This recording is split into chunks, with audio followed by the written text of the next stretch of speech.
Good afternoon, everybody. Hi, Kaji. Good afternoon.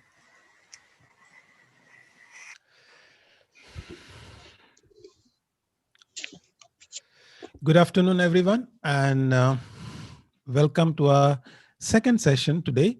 We start sharp on time, and we are live also in our second session. And for your information, this is split as two separate YouTube videos on our YouTube channel, and I'm sure the quality of the training that we have delivered today will be a benchmark for many other districts to follow. And so I expect a lot of people to look at our videos to understand how they can implement something like this in their own areas, divisions, clubs, whatever it might be. So great going, everyone. And to start our second session, our trainer will take over DTM Wafaa.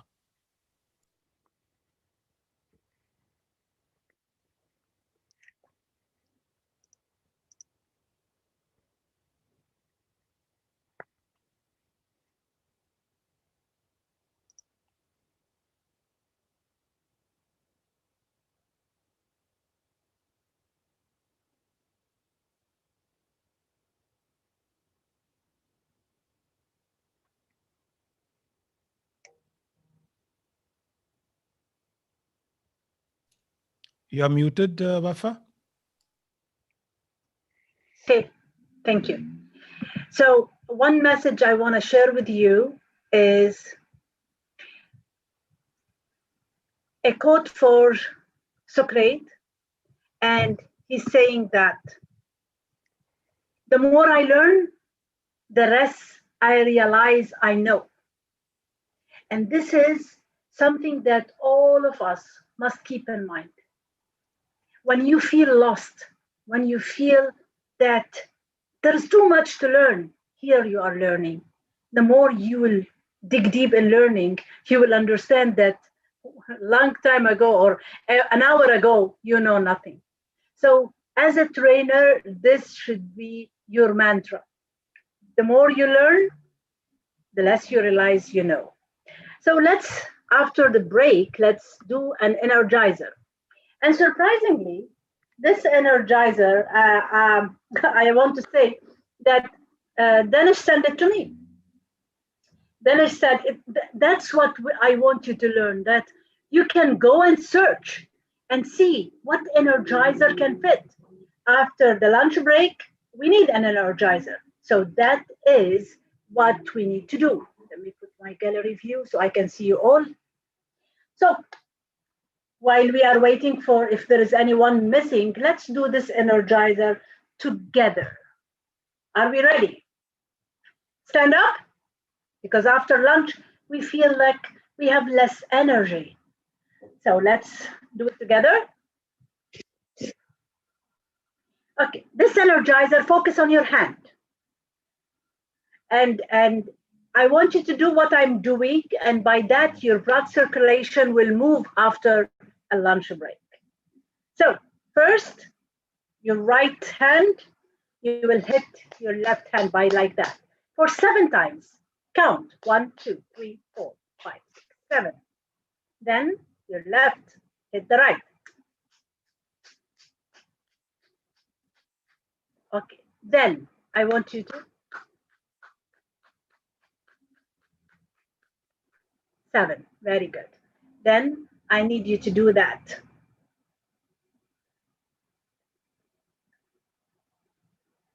Very good.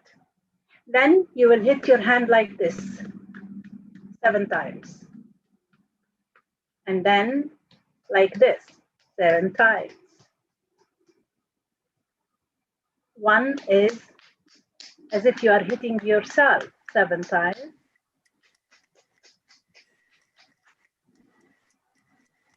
And that's it. You feel that hands are very important. You feel that your blood comes back to normal and your energy comes back to normal.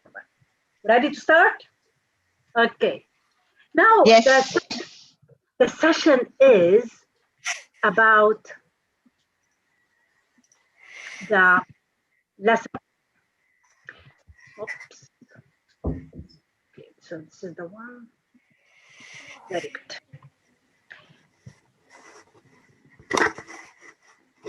So that's the second part of our training, which is the adult learning and how we can make a lesson plan. It's very important to do it. Now, Can we sit? why adult learn? Can I hear your participation? Why adult learn? Why adults like us needs to learn? DTM Wafaa, someone is asking, can we sit? Yes, you can. That is part of the adult learn, you know. That's good. Yes, you may be seated. Okay. So, what is adult learning? How adults learn? Tell me about you. You can unmute yourself and tell me, how do you like to learn? I think, like BG said before, you have to unlearn to learn. So I think adult learning, unlearning is part of adult learning, like BG. That's good. That's On the job training. On the job learning. On the job, yes. Observation. You have to be involved. You have to be involved. The best Yes. of observation. You have to be Role open play. for learning.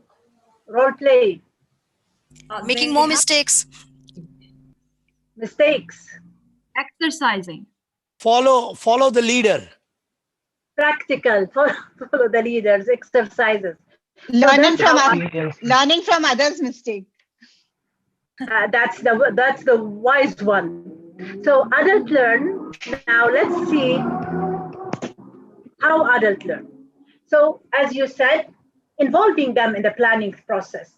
So when we are involving the trainees, that's how adult learn, because they know something or they have their knowledge. They are not students. They are graduate or postgraduate or seniors or whatever. So they have lots of information. So while you are training adults, it's kind of exchanging. We will give some and we will take some. So we need to involve them in the whole process, otherwise they will not learn. Second, relating material to their experience. If I'm explaining something that's not relevant to you, as an adult, you're not going to be interested. So it's very important to give you what is relevant. Otherwise, you're not going to be interested to take it. The most important, which is the third one, is filling the gaps. While we are training adults, they are not coming as a blank page, though it's easier to teach anybody from a blank page because you are building the structure from the beginning. So it's a little bit difficult when you come, you know. So here with adults, you have to, that's what we call it by training needs analysis.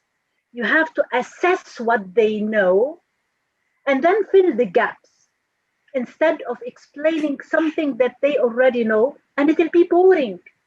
If I'm explaining something that you know, you're not going to listen, right? The last is relating material to your daily work, and that's what Murali said, it's on job, and that's very important. Now, what I want you to do is the lesson plan for one of the exercise that's been done with the trainer Hisham about what you are proud of and what you are sorry about your club. Each team will select one topic which is they were sorry about it in the planning, and when you select that, we will put you in a breakout room. Each team will be within the team itself. I want you to take one of the topics you will agree on that you are sorry that your club is not following, and make it a lesson plan. How to do that? Let me share with you something before you go. Page. Sorry statement. Yeah, it's page 7. Let me share with you that. So you will go ready with the exercise instead of Okay. So now this is the exercise. Let me make it bigger.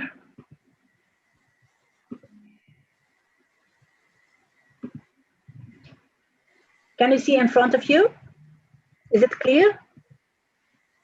Okay. Yes. So in the lesson plan, before you go, we need in the lesson plan first is to know. Okay. You have to put first of all the title for your session. I want it very short session. You will put a title, and the most important is the objective. What you want your audience to leave this session knowing, which is one thing that you are sorry about your club is not doing. So how can you make your club learning how to do it? You have to explain it in a session. Now, we don't have the time to explain it in a session, but we want to put the objective that I want them to learn 1, to learn 2, to learn 3. And try, while you are doing the objective, to start with an action verb. Apply, able to, do something like action. That's the objective will be doable, practical. Then you will put what is the time for your session, where the presenter and the location, the equipment you want to use, and the target population. Target population will be your Toastmasters club members. So here is the sample. You can see the time, 15 minutes, the subject, introduction to meeting management, that's as per this session, the method, lecture or exercise or role play or whatever is the lecture you want. Later on, we can amend it. And what you want to use, visual aids like PowerPoint, flip chart, whiteboard, etc. Is there any question before we can go to the breakout room? I just want to highlight that since we have changed the teams, try to be creative, because you might have created the sorry statements and with one team, but now you are going to create a lesson plan with a sorry statement of another team member. It's fine. This is what creativity is all about. Very good. Thank you. Thank you, Cajetan. So at the end, each one of us has done the previous exercise. What I want you is to agree on one sorry statement and make it as a session. Ready? We have 5. Question. Wafaa. Yes. We have 5 common problems. We need to identify one, taking out and preparing a lesson plan, or 5, all 5. No, I want one topic, and you have to put the objective because that topic needs explanation. So Okay. it's a training. Okay. How many minutes do you want them to do this exercise? You will agree in the meeting, in the team when you are in the breakout room. You will agree who will be the leader, who will present the session plan to us. Ready? Trainer, let's go. May I know how many minutes you want them to stay in the breakout room? 5 minutes, please. 5 minutes. Okay. DTM Wafaa, what you shared, it was the page number 7 of the manual, right? Yes, 7, and the 8 is the practical. True. Thank you. Yes. I was having an issue in the passcode, but I didn't know what to do now. Now, I will go to every room to make sure, Sahar, that everything is understood, but we will choose one of the sorry statement that we've done it and make it as a session plan. And we will, all the trainers will pass by your rooms to make sure everything is under control. What about changing my name? Cajetan? DTM Cajetan will do. I will take care of it. Yes, Okay, thank you. Cajetan will take care of it. So we'll go to the breakout room. Ready? Yeah. Cajetan is the captain. See you after 5 minutes.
How many minutes we still have?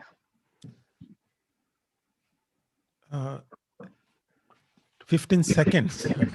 Super. And I like the slide. It's perfect. Yeah, that was your suggestion. It is a good idea, you know. Okay, yeah, done.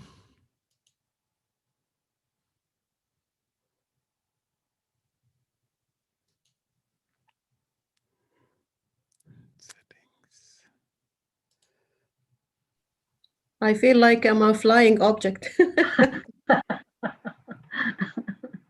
That's good. So now we had 3 teams. Team 1 Alpha. Who is the representative of the team? Myself. Okay, Maram. Tell us your title, objective, and how you break it down. Right. To be honest, the discussion time was not enough for us to complete the entire exercise, but at least we will be discussing the things that we have agreed on. So the title of the training will be How to Encourage Members' Attendance. Okay. And the objectives, we have agreed on 2 objectives. 1, understand the benefits of attending regularly, and prioritize self-confidence and personal growth. The time of the session will be 15 to 30 minutes, and the presenter will be someone such as the VPE or an inspirational speaker who could basically benefit from his experience in Toastmasters so that the members feel encouraged, and it's going to be on the virtual platform of Zoom. And that's it. Super. And I like that when you did the objective, it starts with an action verb, understand. And that's very important because it should be doable. Super. Give them a round of applause. Now let's hear from Delta team. Who's the speaker for Delta? Renu. Yeah. Reno.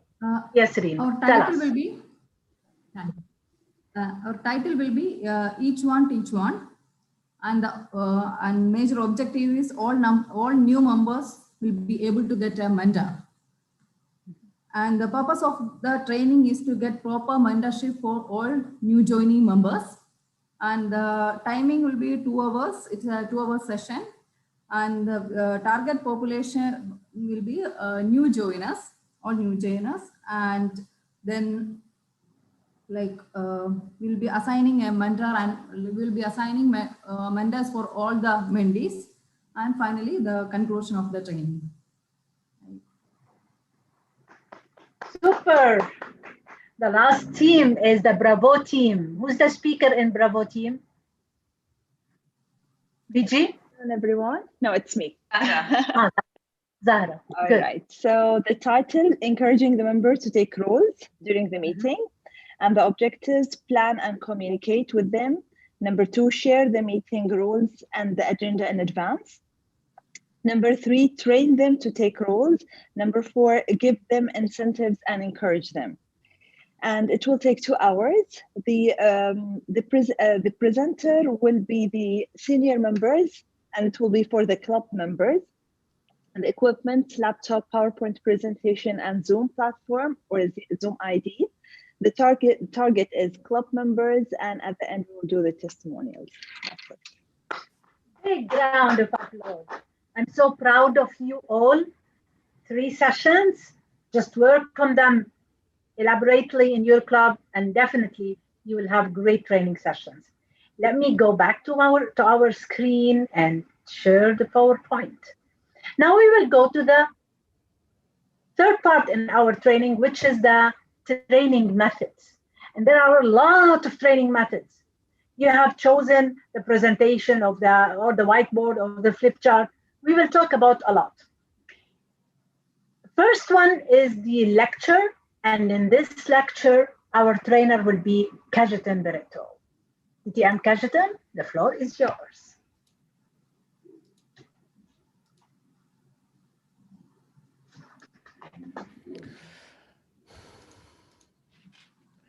Thank you, DTM Wafaa.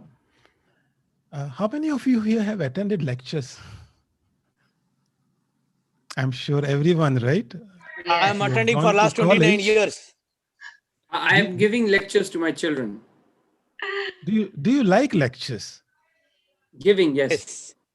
Do you know you get from your wife as well, lectures? As an attendee, because here as a trainer, we are trying to understand the value of a lecture, whether it is useful or not. And so those of you who have experienced lectures, first of all, I would like to hear from you the pros of lectures. What do you like about lecture and what you don't like about lecture? So in the chat, or even unmute yourself and put, this is good thing about lecture and this is not so good thing about a lecture. New information. Sometimes it becomes a monologue, not ready to clarify our doubts.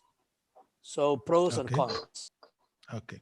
I Anybody think else? depending on the audience availability, like the number of the audience attending, the lectures can be more effective to a smaller audience because there's more interaction and one-on-one attention. Okay. Yeah, and lecture probably sounds like more on a serious note. I mean, you've heard it from college, lecture tends to be a serious one. And, there's no fun element in it. I think probably that's one thing which people don't enjoy.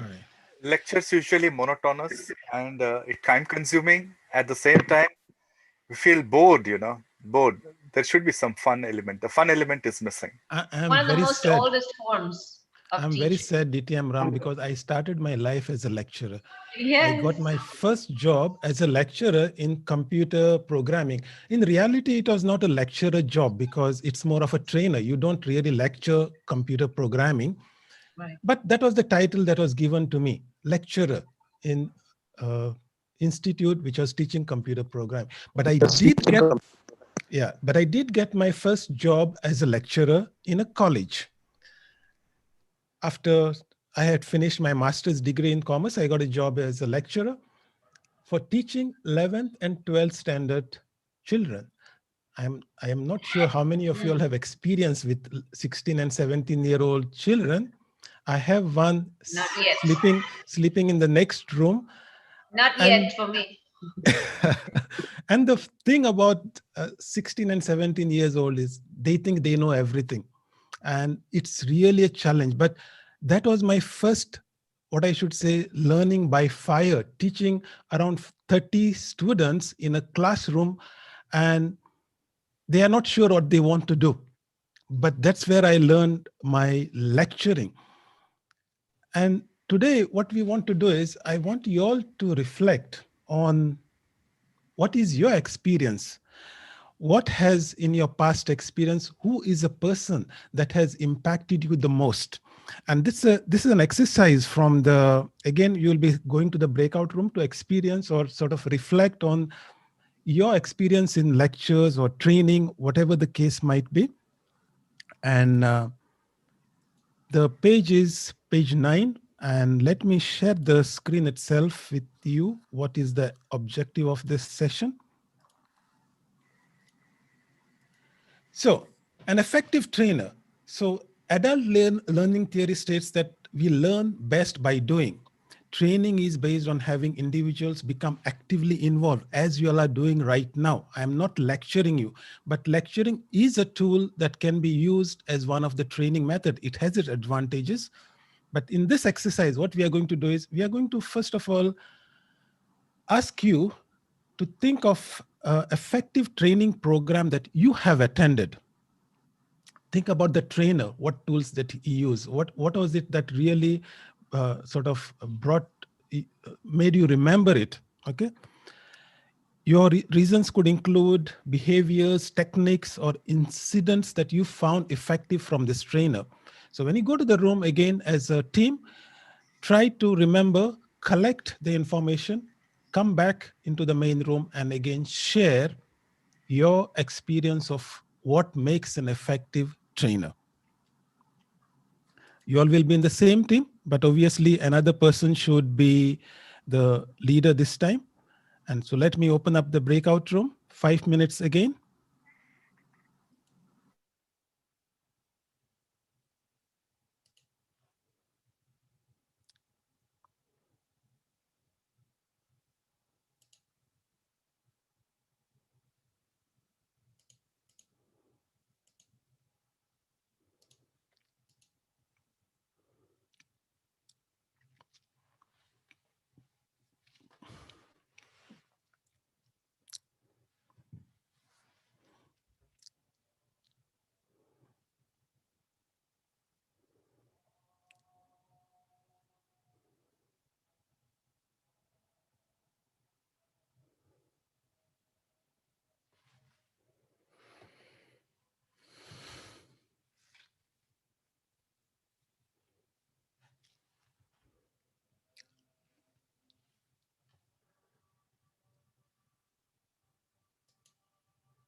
Ilan Goffin, you're still here?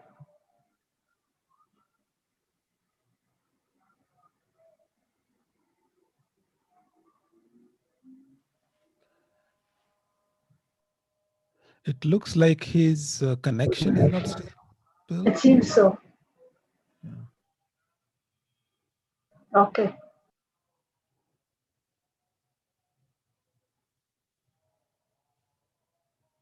Yeah, he's looks like he left the meeting. Oh no, he's here. But his photo is still here, right? Yeah. No, he left now.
Bravo team, are we the only? Yeah, group? we are the only we are the So we only can- one so eager. We're the only one. I think this is the trait. This is a trait, you want to start quickly. You want to, I mean, this is also one of the points, Vijay, I think you can write, we did not discuss. That very eager. You should be eager to train. And being on time. Before time. Yes. Yeah, before time. So do you want me to put that point down? Yes, please. Yes, Eager and please. on time. Yeah. Okay, Before you time. got it. Okay. All right, so we are back. Start with Team Alpha. Yeah, I'm the one who is going to explain. So tell us, what did you find about an effective trainer? Effective trainer, I got a number of examples from my team, like when they explain about the body language, that the trainer should have a good body language whenever he should greet his people, and he should ask he should be present with the participants there. And the second one is the good counseling. He has to counsel the participants, and he should narrate. And the trainer should be precise and concise, and he should share information in a simple way, and engaging the participants by dynamic exercises and by giving some props. And he should present his training by using the pictures and videos. And he should have a good listening, and he should be a passionate speaker. Thank you very much. Yes. Let's move on to the next team. Bravo. Right. Ready? So our team, good afternoon, everyone. Our team came up with the consensus that there are a plethora of types of methods we can use for an effective trainer. The ones that we discussed specifically was a role play, demonstration, case study. Now let me elaborate. Role play and demonstration would not require much of technical know-how. This is when you're actually on the job or on that day, particular occasion, doing the training by yourself, which is the gist of adult learning, because it's actually involving you, which is experiential learning. That kind of gives you a better sense of doing and better impact. It stays in your mind. Case study would be mostly involved for people who have the technical know-how. So they're already coming with a base of knowledge that you want to expand or help them go a little bit beyond. The different types of behaviors that we see for an effective trainer would be, of course, to encourage them and to be very eager, like the Bravo team, which was away from the breakout room and here on time, before time. Encourage the audience to take the initiative, be approachable, have interactive sessions like we're having at the moment with different quizzes and puzzles and breakout sessions, and also have, of course, a sense of humor and respect the audience. And we believe that a mix of all these different types of training methods would be something that an effective trainer would do, because we have visual, audio, auditory, and kinesthetic people. And in this day and age, we have the digital learning people. So we have a digital back system as well. So in order to incorporate all of this, an effective trainer has to be a step beyond. And this is what our team has come together with, presenting you our results. Over to you. Okay, next team, Delta. Thank you. Our team was really very impressive today. We have come with the vitamin supplements, a blend of everything in all, as an effective communicator, a profound and effective trainer taken into consideration attending the training program. What was it? A positive note, empowering all the attendees, having an introduction with the starting of the questions 1 to 10. And after completion of the session, you were asked and marking was given, exchanging the question and answers. Finally, he revealed the results. The answers was yes or no, true or false. When we compiled our results, the instructor results were entirely different, because 1 to 20 questions which were framed, all were appropriately 100% correct. And people who answered yes, they were applauded. This is one of the most positive behavior approach, a tool used by the trainer. The second, understanding the limitation of humans, that is psychologically. 20 minutes, 10 to 15 minutes, giving a lecture for the adults training, and 5 minutes engaging them with exercise or role play. There are another ways and activities and techniques being used, that's what our team said. One of the trainer used the newspapers and collected the headlines, information which is thought-provoking, and collaged each team. Humor, anecdotes, and interactive sessions which motivates as part of the demonstration during the virtual training. Finally, resources, quizzes, and we also discussed as a team, grasped the information most attentively, giving each other's, exchanging the information in the sort of feedback and comments, which will enhance the attendees from the trainer. Finally, training is also, trainer has a gist of the topic that is called reflective training, reflective learning. What you learn, you will reflect, and what you understand, it is being reflected. That is also pays more attention towards listening, hearing correctly, and correcting. On the whole, holistically, we resolve the problems, whatever it is emerged as a group. Thanks to my team. Back to you. Thank you. I think amazing work done in just 5 minutes. And essentially, I think, forget about the exercise itself. I think this is a demonstration of what adult learning is all about.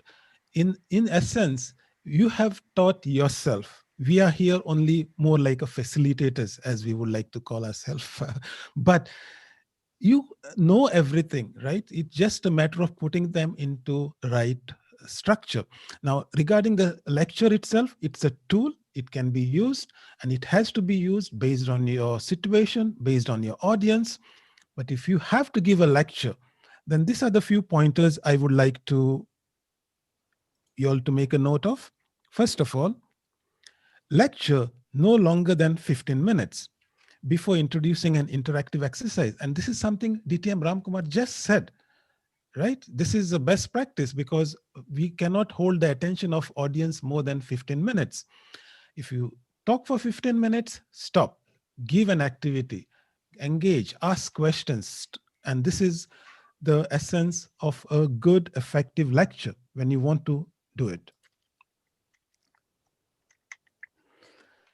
Use visuals as much as possible to stimulate, because different people absorb information differently. And this has been mentioned by BJ about the VAC model, right? We have visual, we are auditory, we are kinesthetic. So we absorb information differently. So address it by using visuals in your lectures. And as much as possible, give handouts. Like today for this session, we gave you the handouts early on so you could come prepared, right? So you have the information with you. And finally, ask questions.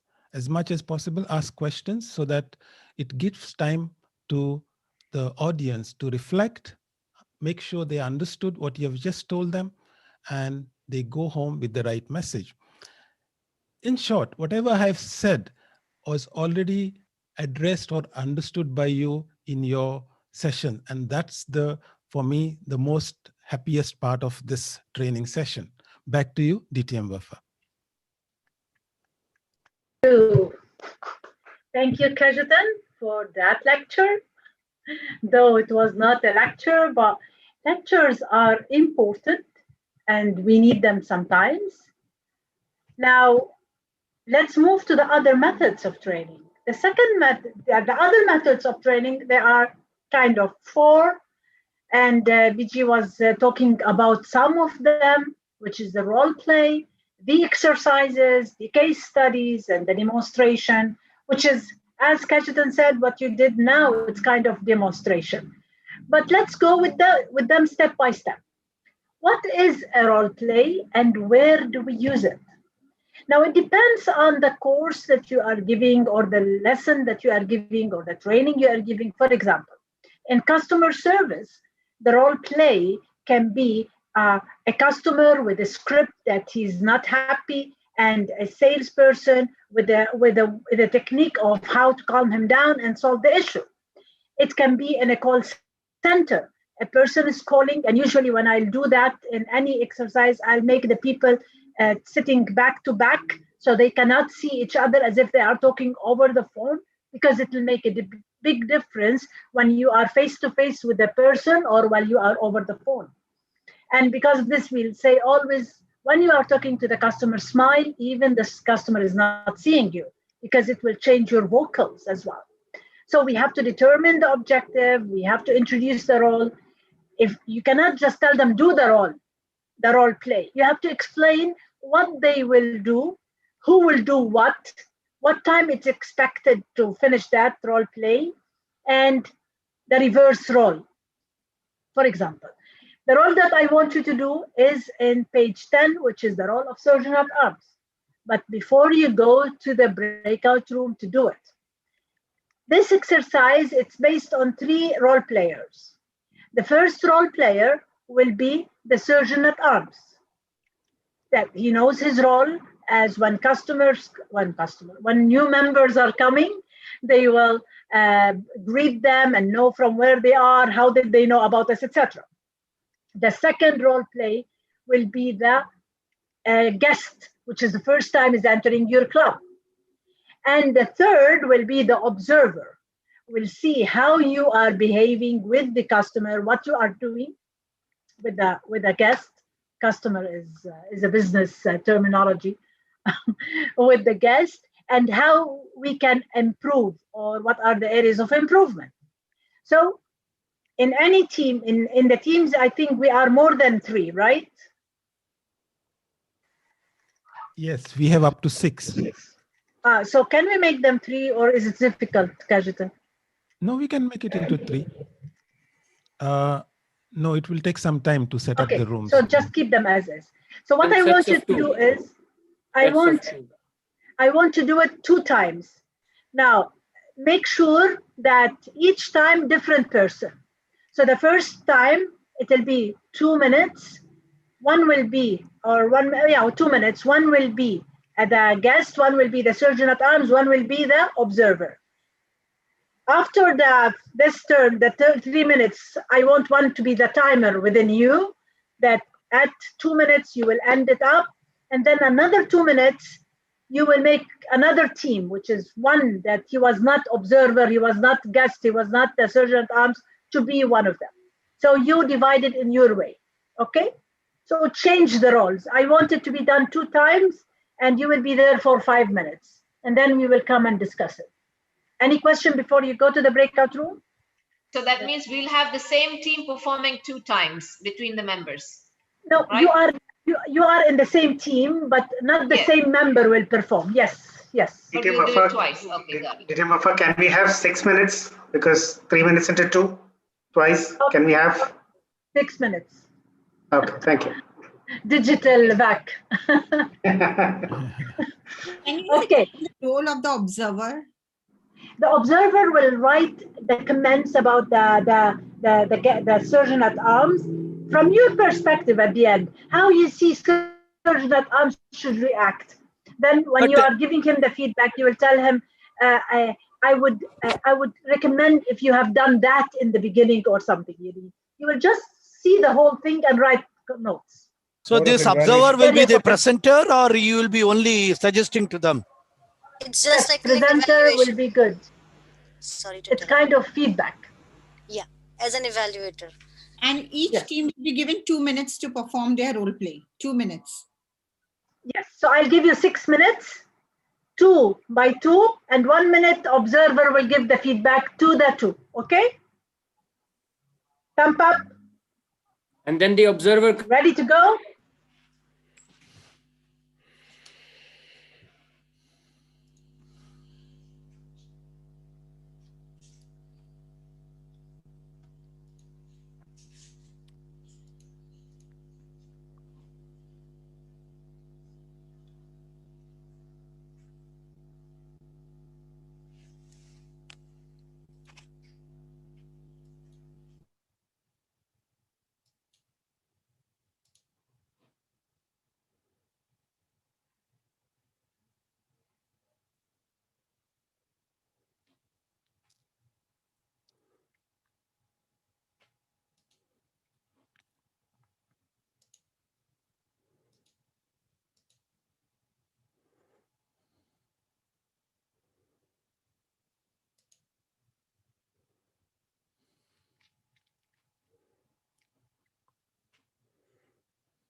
Toastmaster Cajetan, please put me in the Delta group. You have placed me in the wrong room. Okay, 1 minute. Shit. Delta, huh? Yeah. Mariam, Rangat, where are you? I can't find your name. 1 minute. Participants.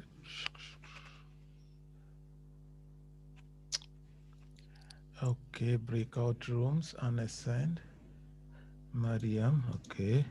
Delta, okay.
They are doing amazing job. I see. Yeah, it's going on really, really fast pace and very. The group is filtered well. Good job, Cajetan. Yeah. No, I basically, by the way, I dropped many people. I did not accept them. Some were saying I'll come only half the time. Some were saying I have only done this much. So I was very strict in the selection process. And it shows when the rules are followed, then you will have quality in the group, and you can see there is homogeneous. They are almost competing with each other. So not people are moving beyond. They are moving together, and that's the beauty in the team today.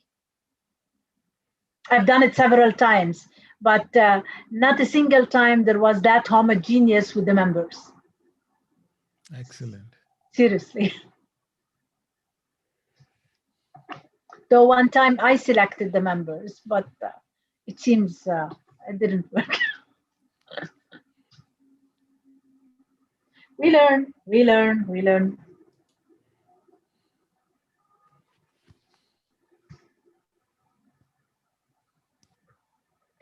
How many minutes left? I visited the three groups. Okay, 1 minute more left. Then they'll have 1 minute as like a warning. So 2 minutes left. Okay. I'm just following the time to see when we will.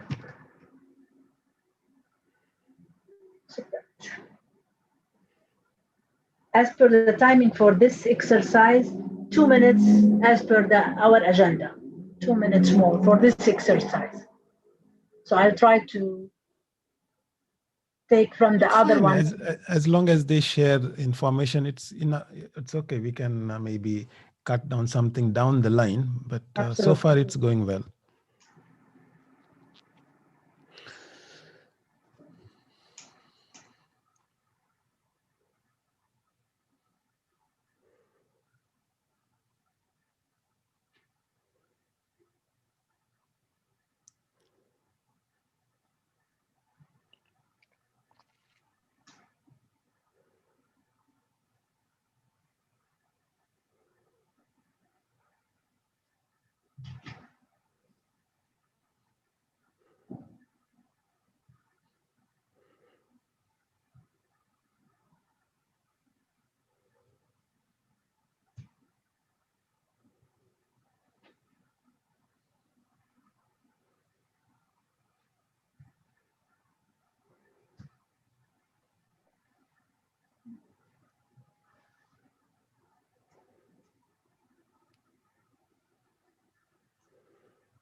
This was I like the way that all of them are coming at the same time. Yeah. Tornado is coming. Yeah, Flying in at the I'm same pressed time. for time. we don't have a Flying. choice. We have to You want to spend more time? You want to spend more time? Can we have a dismiss icon in the breakout room section so we can dismiss a snooze for like 10 seconds maybe? No, we are like humbly requested. Now you may please exit the room. We are just thrown out. Okay, so let's now, I want from each team one to give us the overall feedback of what happened.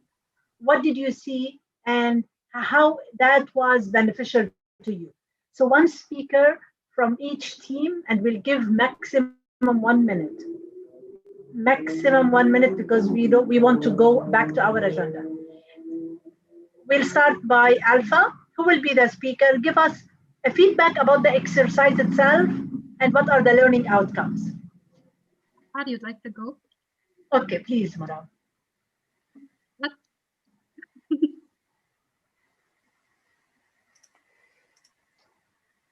How are you there? You're muted. Yes, I'm here.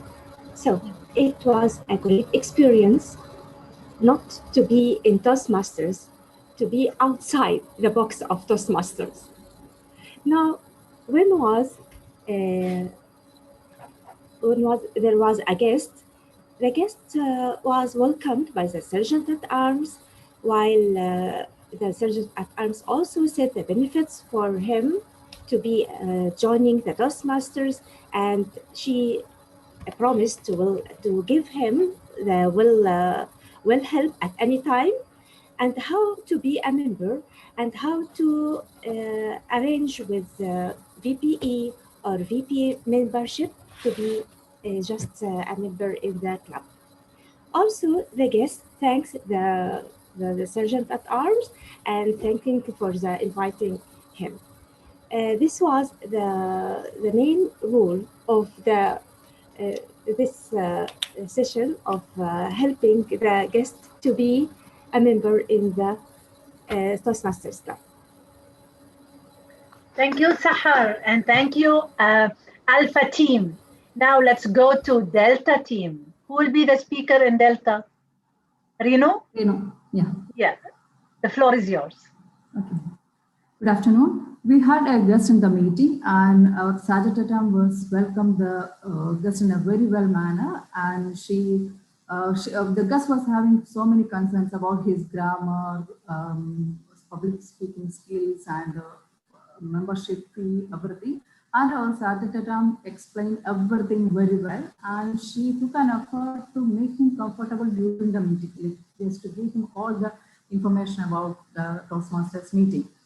She did a good job, and as a suggestion, I have a suggestion. If she could have explained to him about the mentorship, when like we will be assigning a mentor to you, to the new member, so that will help a member to be more comfortable in the club. That's the only one suggestion. Apart from that, this Cajetan explained everything very well, and we should have collected the contact number. I think the VP membership must have taken the contact number. That's the reason Cajetan did not take. All over, Cajetan did a good job, and this is the one point just for recommendation. Over to you. Thank you, Reno, and thank you, Delta team. Now, the third team is the Bravo team. And who will be the speaker in Bravo? Your brother. My brother, Morley. Please, Morley, the floor is yours. Okay. I would like to tell you one thing about our Sergeant at Arms. These two people have been descended from the world headquarters. They are the people who have designed the Sergeant at Arms roles itself, because they were so good. And both our Biji and Srijit have really formed how a Sergeant at Arms should be there. So I really appreciate them. The guests were very nice, and they really appreciated, edified them for thanking them for coming and even visiting us for the second time. So this was a very cordial atmosphere where the guest was put in a happy situation, so that he is ready to join and rather come back again for the next meeting. So overall, what we have seen is Srijit was, I could see that he was good, but Biji gave life to that role. And these two people are the people who are going to be traveling throughout the world now, talking about how a Sergeant at Arms role should be performed by every Toastmaster. Over to you.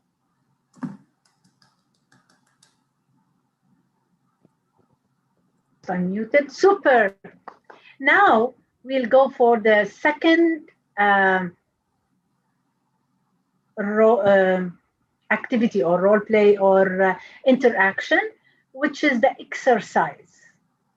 And in this exercise, I want you to do something. And you don't need to do it in the breakout room. You will do it while you are here, all of us together.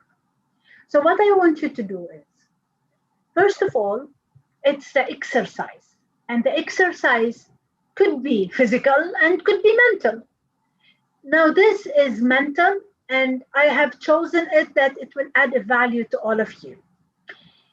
From the book of Success, the Success Principles of Jack Canfield, which is, I've read this book in 2006, was the bestseller of that year, and this book has changed my life. Jack Canfield in this book have done 64 principles of success. The first one, take 100% responsibility.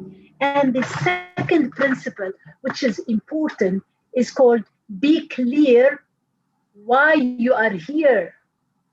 It's very important to know why you want this. So what I want you from this exercise is to answer these questions. And by the end of this, you will know your life purpose. So the first question is, what I want you to do is I want you to write 2 personal qualities that you have. And before you will start doing it, I will demonstrate. So I will mix two exercises together, the exercise and the demonstration. So first you will write 2 unique qualities of your personal qualities. So you're doing a role demonstration, not role play. Very good. Yes. Very earlier one. I'm doing the demonstration and you will do the exercise. So the first thing, you will write what are your unique personal qualities. Second question, I want you to tell me how you express those qualities. The third is describe the perfect word as you see it or feel it in one statement. That is the present tense. And when we combine all these 3, we will have our single statement, which is the life purpose, our life purpose. Now this exercise, I have done it in 2006, and every couple of years I'll redo it. And surprisingly, I'm having my life purpose. It's still the same. It's not changed. So I'm going to the demonstration now before you start doing it. First, my unique personal qualities are passionate, flexible. Yeah, keep it for you. Let me say my unique qualities and do it, then you will do it. So my unique personal qualities are passionate, care, and love. So these are my 2 unique qualities. Now, how I express those qualities, I express them by support and inspiring. Now, what is the best word I want it to be, or I want others to be, or I want to be in, is being happy and being successful. Now, if I combine all these 3 questions, will be my life purpose. And I will say, my purpose of life is care and have passion to support and inspire others to achieve happiness and success. This is my life purpose, and it's been my life purpose since 2006.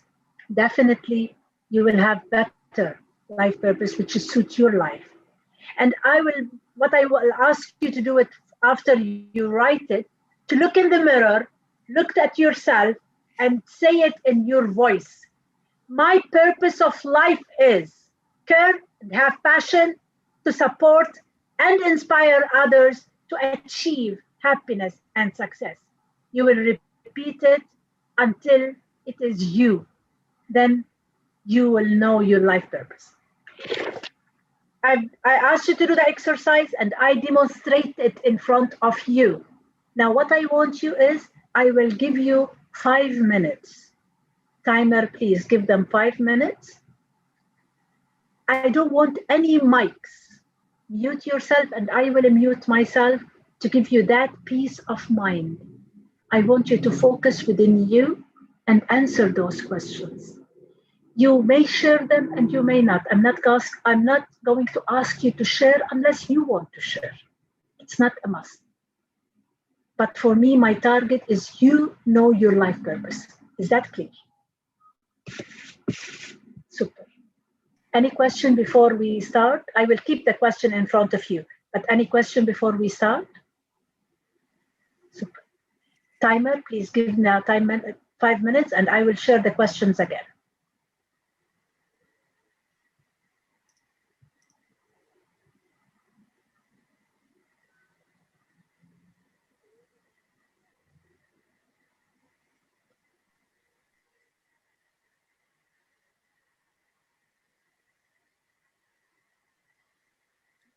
We are ready actually. They are quite easy questions. Yeah, we are ready. I agree with No, maybe others are not. Let them reflect on their purpose.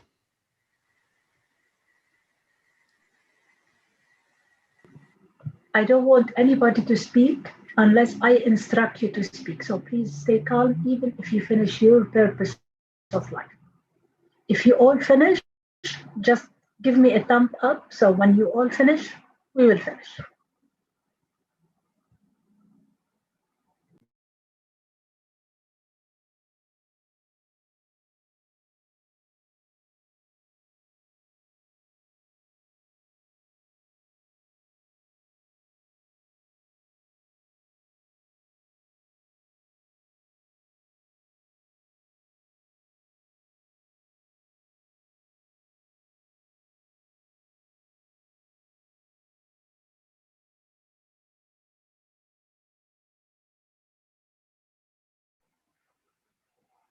Cajetan, can I have the question shared pinned in front of all? The screen is being shared, right? They can see it. They can? Okay. Yeah. Sorry.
Just again, put the thumb up to know who's finished.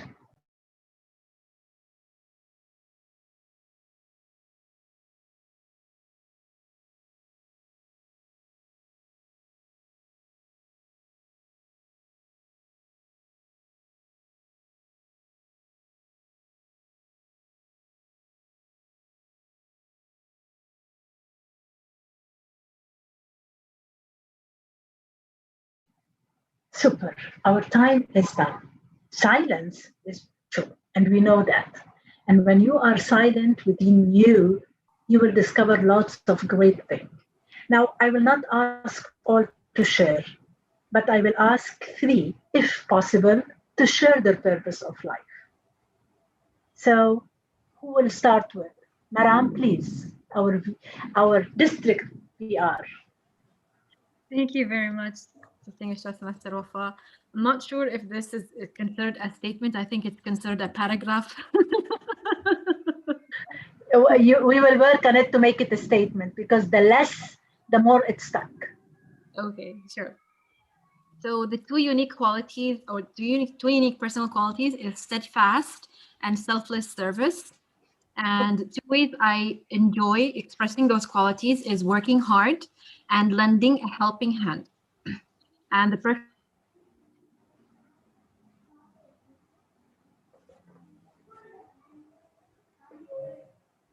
Something happened? She's stuck. She's in London Bridge. Freeze. Network issue. She will be back. Let's have the second speaker, and she will be back definitely. Raja.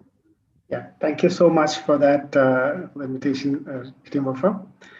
In fact, two of my unique personal qualities would be honesty and smile. And I always try to implement it in the best way in all my interactions.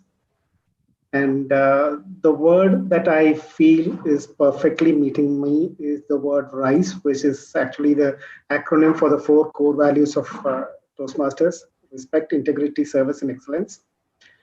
And putting it all in one sentence for me to remember, I believe I should respect others, have integrity in all the things that I do, service with a smile, and excel in whatever I do.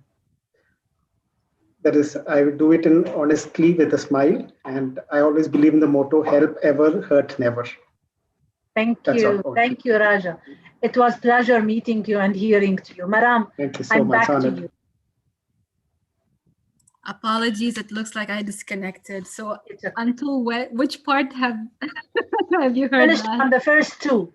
Okay. You said so, where you are lending helping hands. Okay, so the perfect words would be prosperity and fulfillment. Okay. So my purpose in life is to be steadfast in achieving goals while offering selfless service, because with working hard and lending a helping hand, we all reach fulfillment and prosperity. Okay, great. I want you to retune it by not having because you're not explaining it to anybody. You know what you are writing. Just rewrite it in a way to make it like, this is my quality, this is how we express them, and that's why I want to do them, and this is why I'm doing it. So you can work on it and make it as your life purpose. But now I'm happy with it. Thank you very much, Maram. It's added value. Who's that third one? Sahar? Morley, I'll give you a turn then. It's okay. Sahar. I am good listener and helper. Okay. I give all my time to others, family, friends, and colleagues. Give help to others, give me happiness. So the three will be joined in. Listening carefully and helping people are the reasons to make me happy. Wow. Thank you, Sahar. Thank you. We will have the last one, Morley, because he's a special person to me. Thank you. As a trainer, you will not have that thing, but we will give Morley that exception. Morley. My two unique personal qualities are I'm approachable, always helpful. And I see good things in people. and I know how to get along with people. So how I do that, I am the first guy to approach people without them asking me. So I go forward proactiveness, and I'm very jovial and receptive. These are the two words in one statement which I can say about my present tenses. And how I combine with all these three things is I like to inspire people, make people happy, and make sure that they don't have any worries as long as I'm there with them, and I encourage them and to be happy in their life, in short. Thank you. I wish that we have time to listen to all of your purpose of life. However, I would love to see them. If you, in the chat, you want to send them privately to me, and you want me to give you some addition to them, or how to tweet them in a way to make it a life purpose that you will never forget, and your life will be moving towards that purpose, it's up to you. You can share it privately with me in that chat, and I will reply back to you privately, and that's an optional. We have the last thing in the exercises. Let me go to the screen sharing, and we've done the exercise. And do you like the exercise? Now, we have a case study. Now, we have lots of case studies. And as a trainer, I have a backup case study if that case study did not work. This case study is in page 11, and it's about Toastmasters. So if you will go to page 11 and read that case study and answer the question, let me open page 11 and share it with you so you know what I'm talking about. So in the training, sometimes you will have a case study, and the good thing in the case study is to make it relevant. You need to choose, and that's the challenging part for every trainer. Sometimes the attendees will be bankers. Sometimes the attendees will be retail sellers. So each time you have to select a case study that's relevant to those attendees. You cannot make it general. Otherwise, they will not feel it's adding value to them. So the case study is at page 11 in the workbook, and I want you to read it. We can take you as a team to the breakout room for 5 minutes, and then we will have another 5 minutes to discuss it. So when you go there in the breakout room, one of you will read it, then you will discuss and write, identify what that trainer, and the code is coming, by the way. The code is coming next week, and I want you to remember that date so you will not miss it. This is about a trainer in the code and how he's behaving. Tell me, how could this trainer be more effective? So when you go to the breakout room, one will read it, so you'll not waste time, each one to read it, and then you give me the list. You write the list, and when you come back, we will share the list together. Ready? Thumb up. Super. Goodbye.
We are back.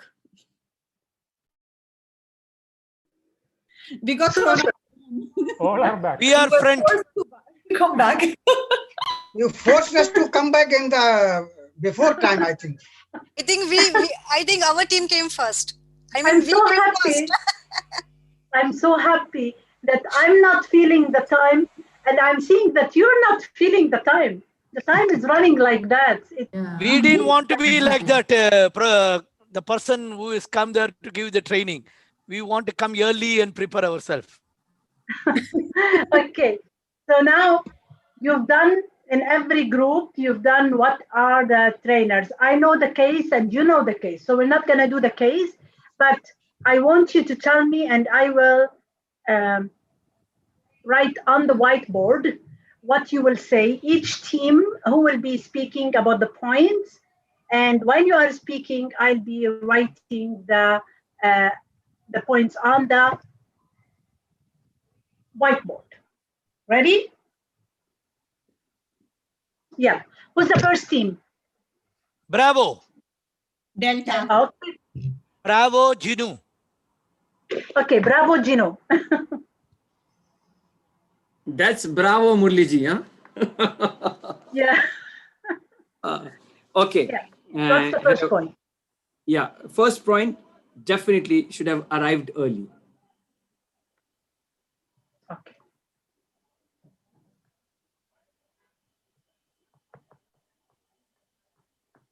Next. Organized himself. Okay, next. To familiarize with the environment and the participants.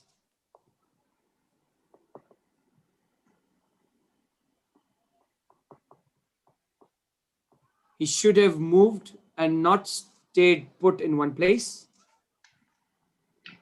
What's that? I mean, he should have moved. He was standing at the lectern. He was not moving. Yes, exactly. Interacted and engaged the audience, with the audience.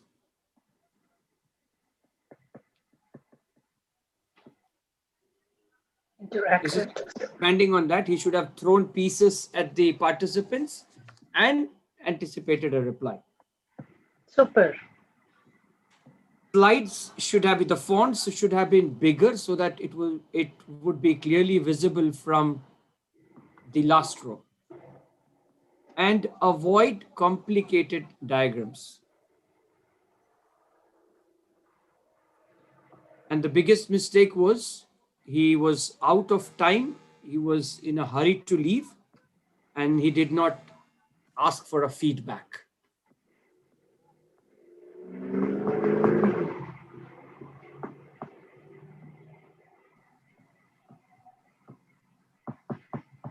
I think that's about it. Okay.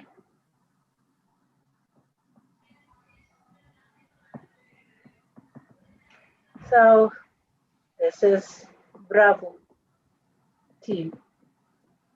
Let's hear from the other team. Go to I'm ready to go. Yes, yes. Who's the other one? Gazella? Yes. Well, the very fact that next Friday I am doing the club officers training, and what I have learned here today is what I would put to practice next week. So as a trainer, first thing, I would arrive early, but much before that, I would, in the event of having to use a projector, I would arrive at the venue a day before to ensure that the projector is working and I have everything in order.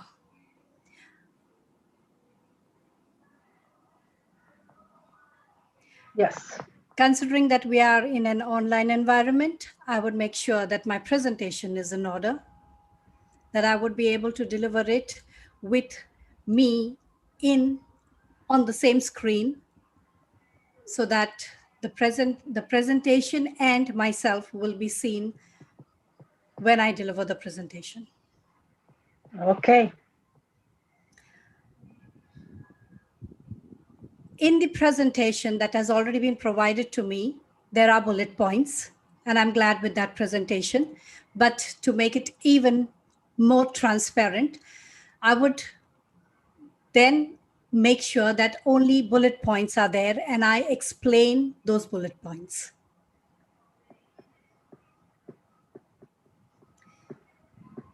Okay.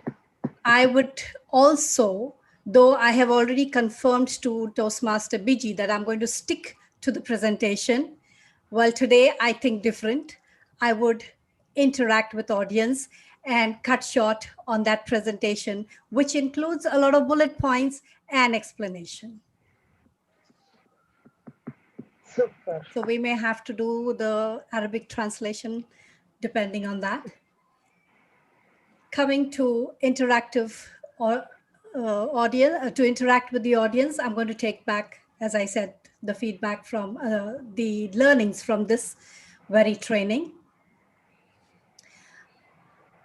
Having to do the training in this manner, I will have to time myself well so that I don't run out of time. So I will rehearse the entire COT based on how I would present it and not according to the slides that have been already sent out to me. For this, I will need to practice at least 2 days ahead of time. Immediate implementation of what you have learned today will be done on 4th. Yes. Exactly. And of course, COT training, we are always requesting for feedback. But for me, I would stay back even after the time is over to get feedback and interact with the participants. That is how I would conduct the training next week. Thank you. Super. So that's the alpha team. Let's go to the third whiteboard slide. And Delta let's team. listen from the Delta team. Yes, Shinoy. Yeah, I'm Shinoy representing Delta team to present our discussion point. The first one, we need to arrive well on time, well before time, for a couple of reasons.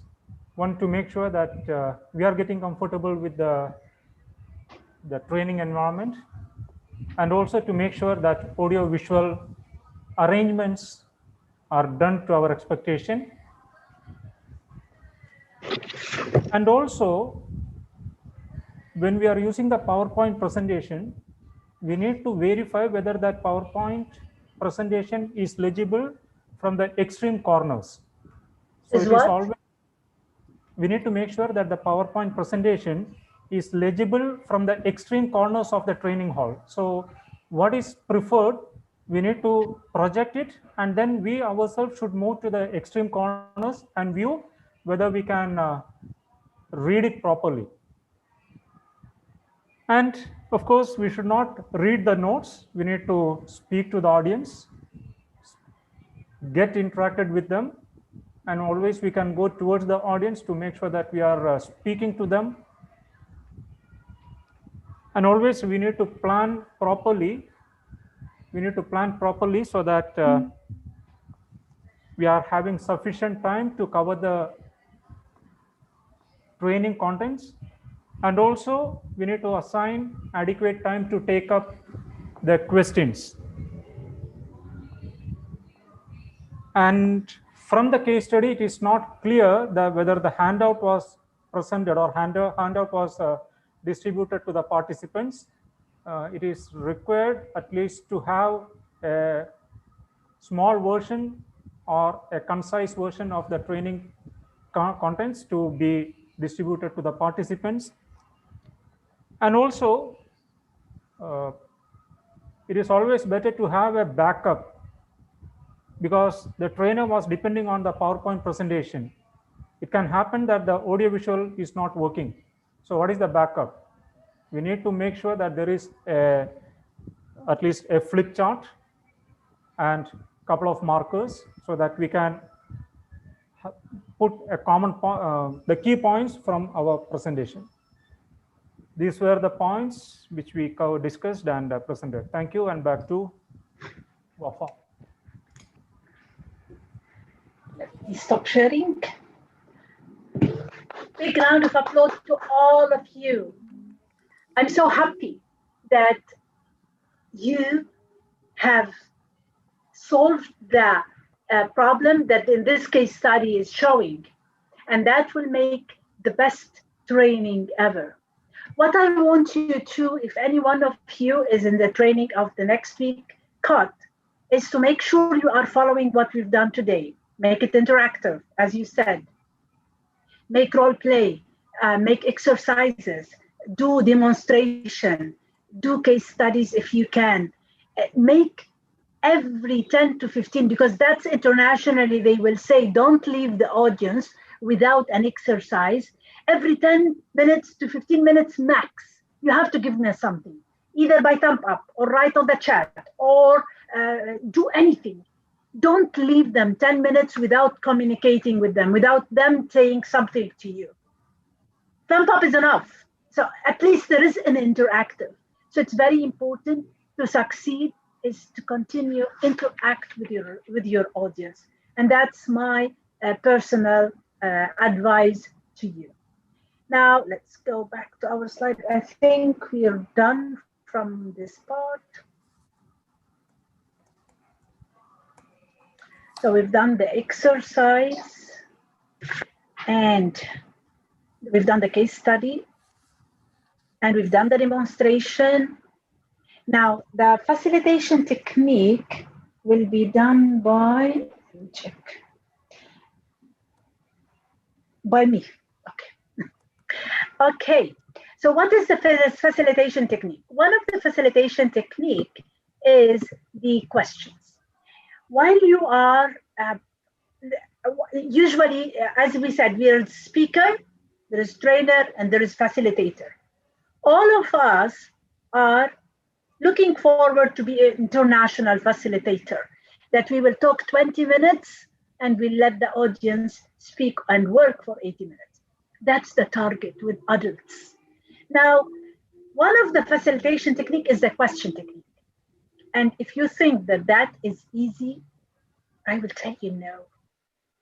As a certified coach, and I'm working on NLP now, I know that questions is not easy at all. And the deeper in the question you will go, the more you can get out of the person.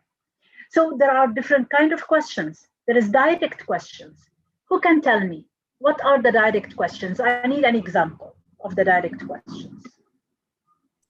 What is your name? Exactly. How old are you? Yeah, very good. Are you attending this training? Are you attending? Yes or no? Yes. So that's the direct question. Super. Now, what is the overhead question? Who is sleeping now? How are you feeling? How many of you have attended similar training earlier? So in the direct, you will ask the person how old is he or what's his name. In the overhead questions, that's what I asked you now. Give me some. So I did not target any one of you. I just flow the question and anybody can answer. So it's not a question that's direct to a person. It's an overhead question. It's the overhead. So anybody can answer, and this question can stimulate discussion. After we answer it, then we can open to another discussion and we can work. There are two simple questions. That's what we know, the open-end question and the closed question. So the direct is not, it can be not closed question as well. Direct, it means you are directing one person to answer, like it's a quiz or whatever. Open question is like what? Give me an open question. Why do you think? Why do you think that this training is important to you? Okay, very good. Else? Or the exercise that we did. Okay, another. When did you arrive? What do you expect? Arrive? That's not an open-end question. How are you feeling today? Okay, that's a good open-end question. Which has more than one answers. Absolutely. When you What want is your experience as a Toastmaster? Oh, it will be essay. When you want to open a conversation with a person. Now, when you will talk to me and I will answer by, okay, right. What did you No, prepare? what does that mean to you? What does that mean to you?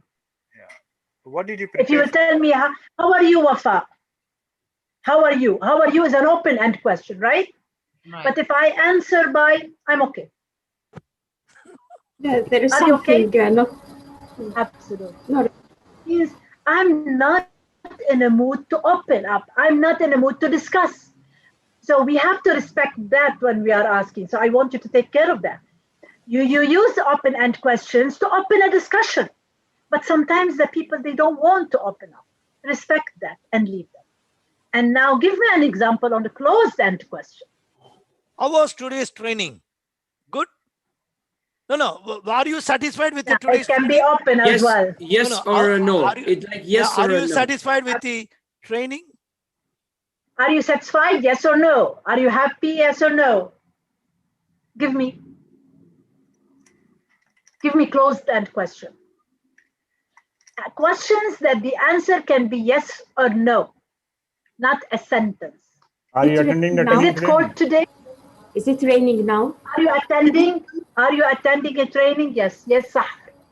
Is it Yes, raining? صح. Is it raining now?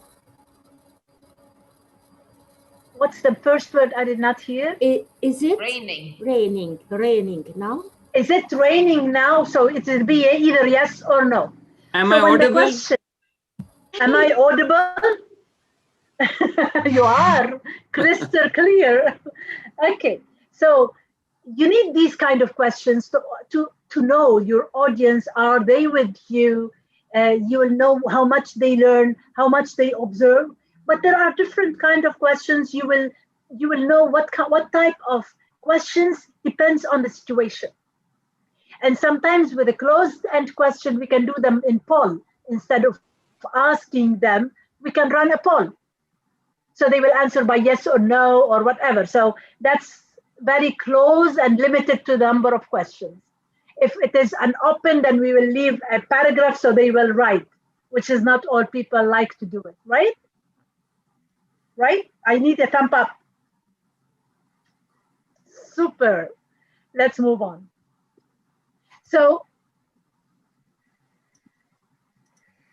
after we finished from facilitation questions, there is the feedback, and feedback is crucial. Why feedback is crucial? Tell me. Like evaluation to become better leader and a better communicator. Improving.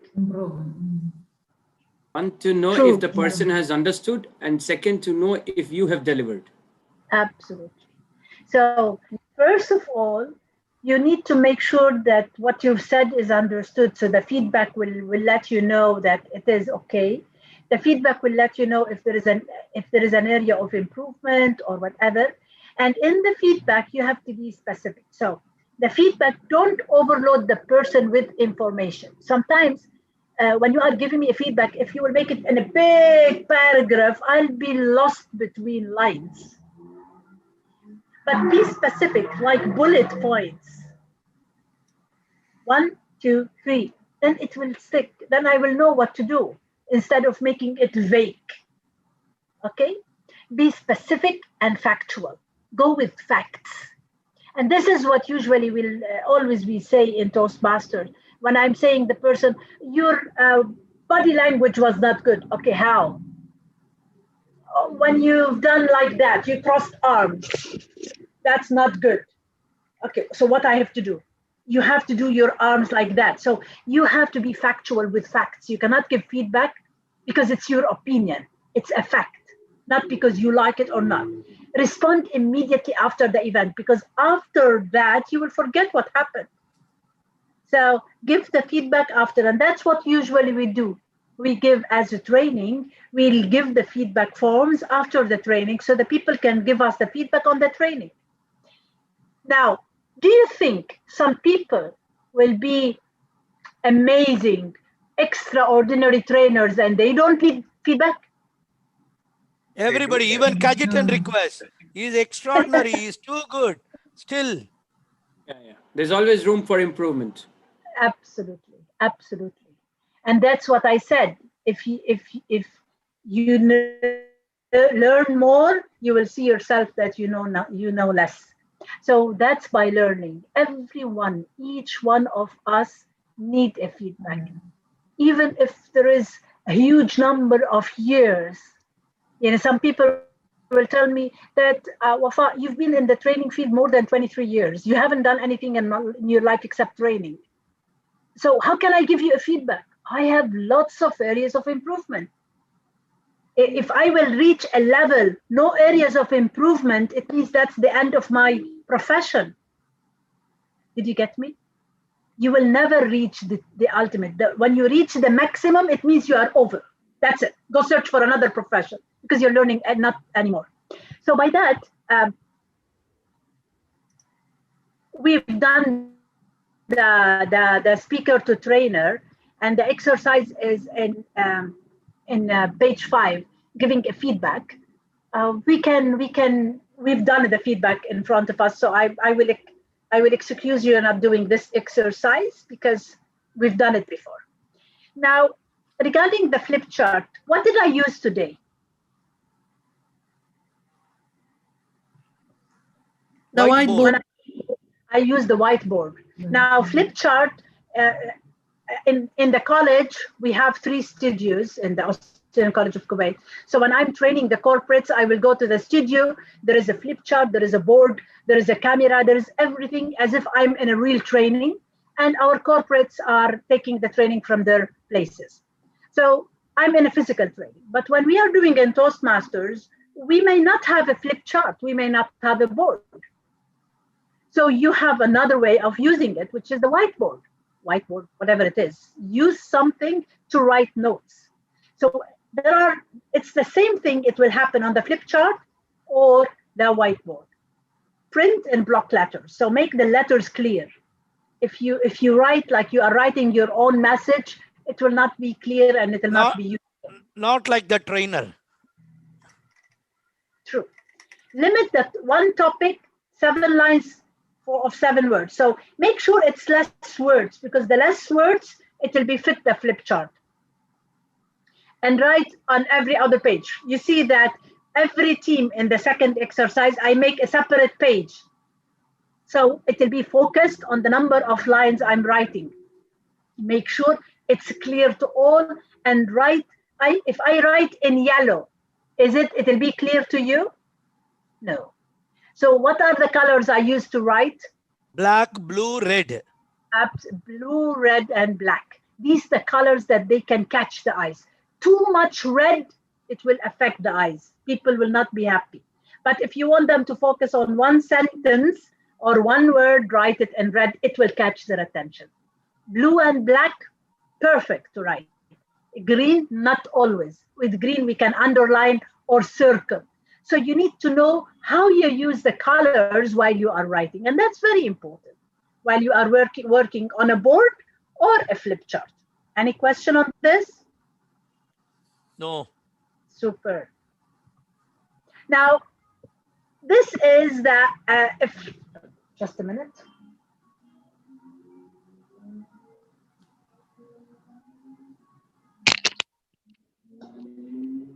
Effective of visual aids. Now, when we are having, what are the visual aids that we can have? One of them is what we are using now. What is that? Zoom. Presentation. PowerPoint. PPT. Smart board. Flyer. Whiteboard. Handouts. Yeah. So keep it simple and to the point. The visual aids. People, they want to see. You cannot give me an essay with lots of words. If you see me when I'm opening the case study, I just show it and let you know and go and read it. And I make it a little bit bigger to see it, but I will not keep it. If I want to put the case study in my slides, I would have taken the text and divided on several slides, because too much text in the same slide, you will be lost. Making lettering bold and legible. Use graphics And it's better if you can make your words in graphics. Graphics are much better than words. Like a picture worth thousands of words, it is actually. And show the visual while talking about it. So not just, you will put the screen of, for example, we are talking about, if you remember when Hisham was talking about the speaker, trainer, and facilitator, he showed us visuals and he showed us the percentage. Now, why we need this? You heard about the VAC, we mentioned it, and Raja talked about the digital VAC. Visual, auditory, and kinesthetic. We learn in different ways. Some people are kinesthetic, which is they need to do it in their hands, and audible. So if you will tell them the telephone number, they will remember it. I'm not audible. If I don't see it and write it, I will not remember. So that's not better than this. It's the way of learning. So in your presentation, you need to make, you are covering all. You are covering the visual, so the visual will be satisfied. You are speaking, so the auditory can be satisfied. And you are letting them do it in their hands, practicing, so the kinesthetic will be satisfied. Otherwise, the learning will not happen. Now, in short, you're using the different senses. Absolutely, absolutely, to cover all way. Last point is using the projector, and using projector, as you said in this case study, that we need to make sure that the projector is we've used it, we are familiar with it, it's working properly. So that's technical part. So if you're not a technical person, get the help of a technical person to make sure that all the connections are right. And what if it didn't right? As some of you I think Shinoy said, his team, the Delta, they said that there has to be a backup. Every trainer, when you are going to any session, you need a backup plan. What if the PowerPoint doesn't work? So I have the PowerPoint on my email. I have the PowerPoint on Dropbox. I have the PowerPoint on flash disk. Now, sometimes in corporates, they are blocking the flash. So even if you have it in flash, it's useless. So sometimes I will have it printed out. So you have to have several backups. You never know what happens. So you're ready for any circumstances, for any sudden thing that's happening to you. So make the projector work, make lettering board.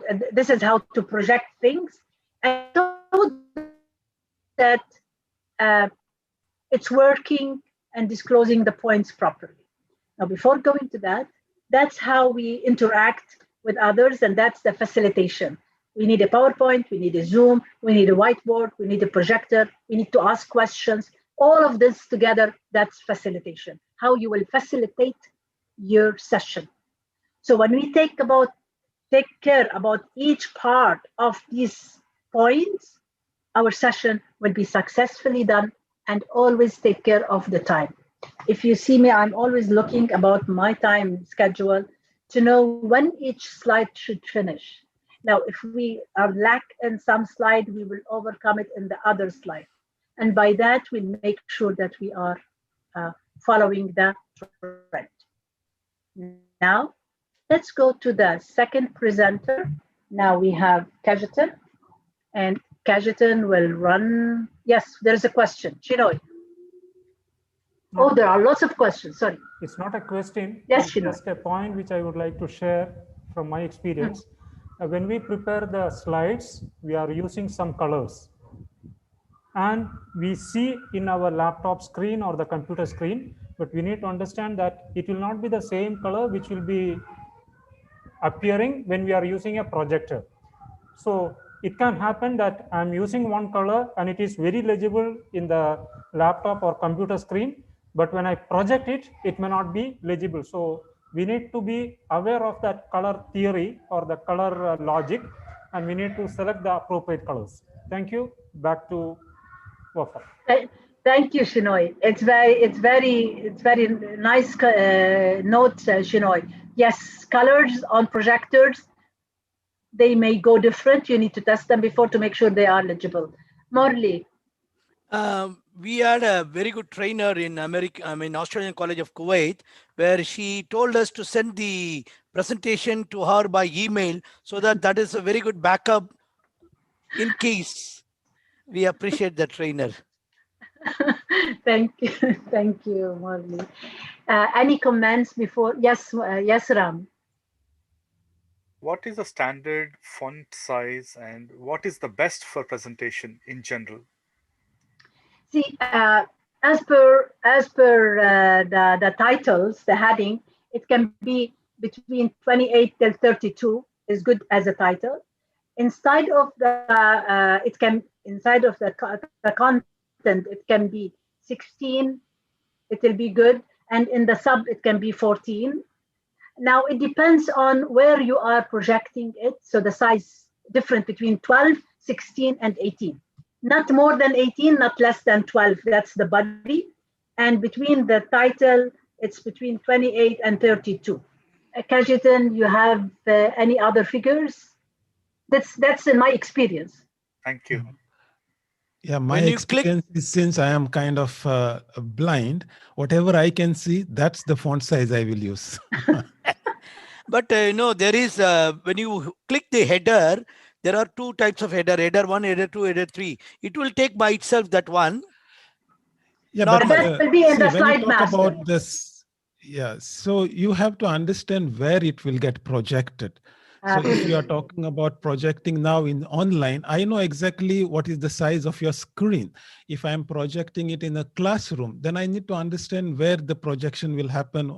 So it's all about where it is going to be seen by the audience. Absolutely right. And actually, if you see the Cajetan when he's putting his camera in part of the screen and the text on the other part of the screen, if you make it small, it's not good. If you make it too much big, it's not good. So he make it adequate to that space that he's having. That's what is the comment. Yes, Ram? I have a question for Cajetan. Based on the realistic, what I experienced is, when I prepared the presentation in a conference, it was working in a conference room, big size enough. But when I went to Doha, Qatar, in the auditorium, when I'm presenting, entirely slides were not visible. And it is compacted by itself. What is the solution? Perhaps we may learn from you. What is your advice? So I don't know what the presentation is. So unless I can see it, and Shanoy has given us good indicators. Look at your presentation. Look at how it will be seen by the audience. Without that, we cannot. Even the colors, whatever you choose, you have to go see in the auditorium that you are going to present. Is it visible? Is it bring a friend along and ask his opinion? And that is the way, as a professional trainer, you should approach this problem. Thank you. Dr. Fatma? I think this one, DTM Ram, it depends on the second monitor, the resolution of the second monitor as well. So the projector probably had a resolution which was lesser. That could be one reason. Trial and error is the solution. You will test it and you will see. But by the way, before doing anything online, for example, before I start using the whiteboard, I will go to my Zoom account, my other Zoom account. I will test it to make sure everything is under control. I don't go live unless I'm testing it. So that's what advice I can give. Dr. Fatwa? Yes, thank you so much, DTM Wafaa. I usually prepare 2 different copies of my PowerPoint presentation in case I have a very closed room or a very dark room. So I have to prepare my slides with a very bright background, let's say white, and the other one will be black. It's suitable for those places or open areas like this because it will be more clearer for the audience. That's the Super note. And if you notice, Toastmasters, they created several presentations and they put, that's the dark. If you are presenting in the evening, if you are presenting in the morning, and you see the presentation, the template that we are using, it's Toastmasters. So we will see what is the template that we will use accordingly. Thank you very much for this comment. Any other comment before we move to the second topic on our agenda for today? Super. Give me thumb up, please. Thank you, everyone.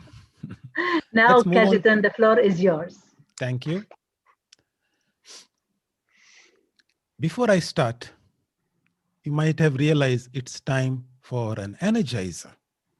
Yes. And I have a breathing exercise. So let me share my screen. You will just observe the video and you will follow along with the video. Okay, so here's the breathing exercise. 1 minute, let me make sure that I'm sharing the sound. It was not shared. And here we go. 1 minute.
You know, musicians, they know how to sing, they know how to play an instrument.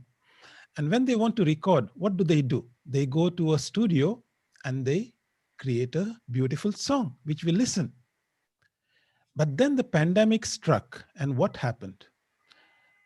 Musicians suddenly could not access the studios that had the sound engineers, that had the acoustic treatment, that had all the things that, let me just make sure that everyone is muted, that has all the tools available for the musicians to deliver their performance.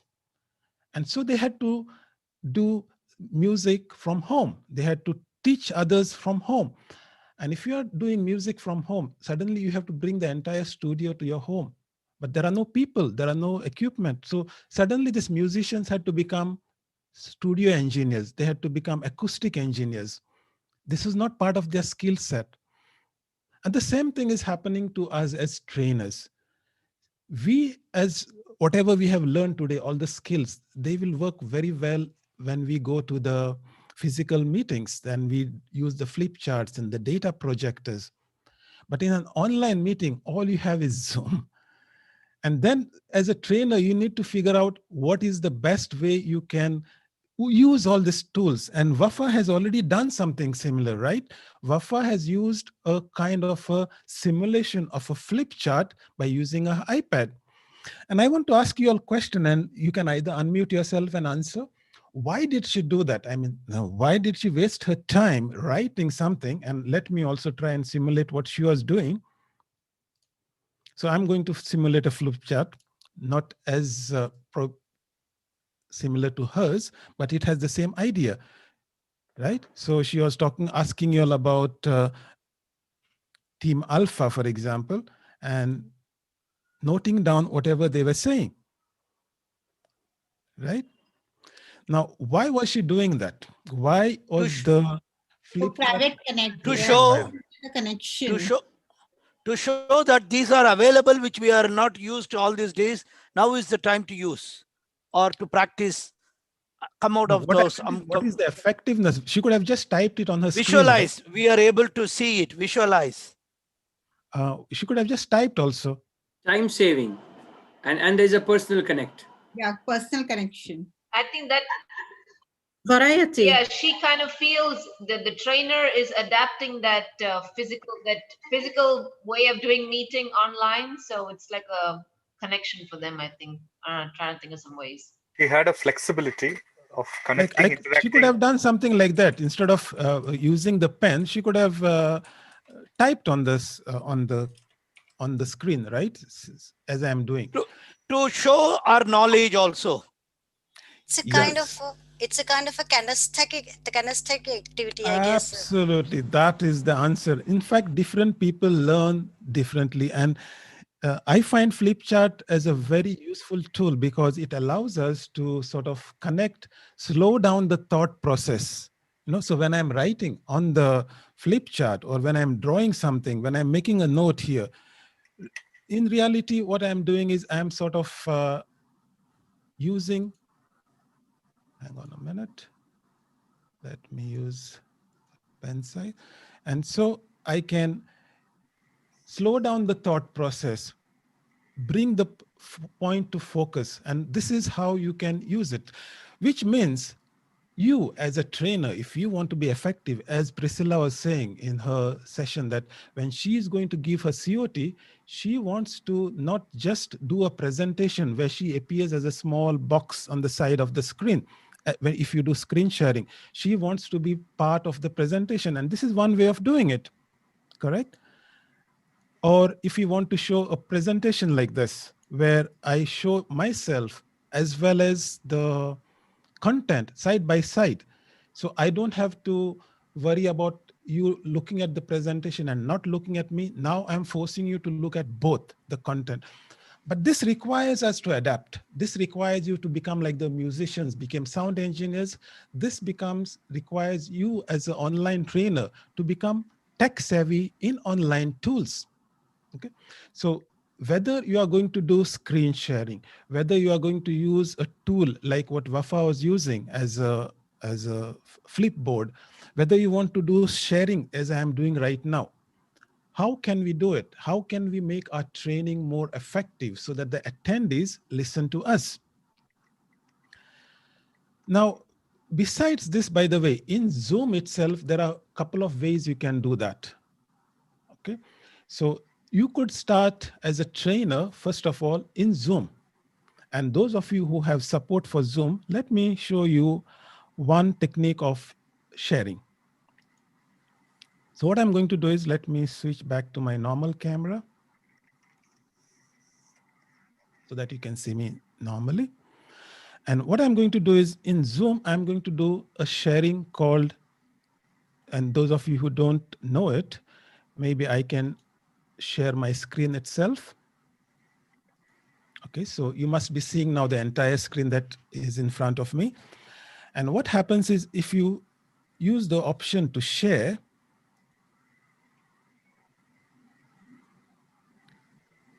you will get an option here called, this is normally what we do sharing.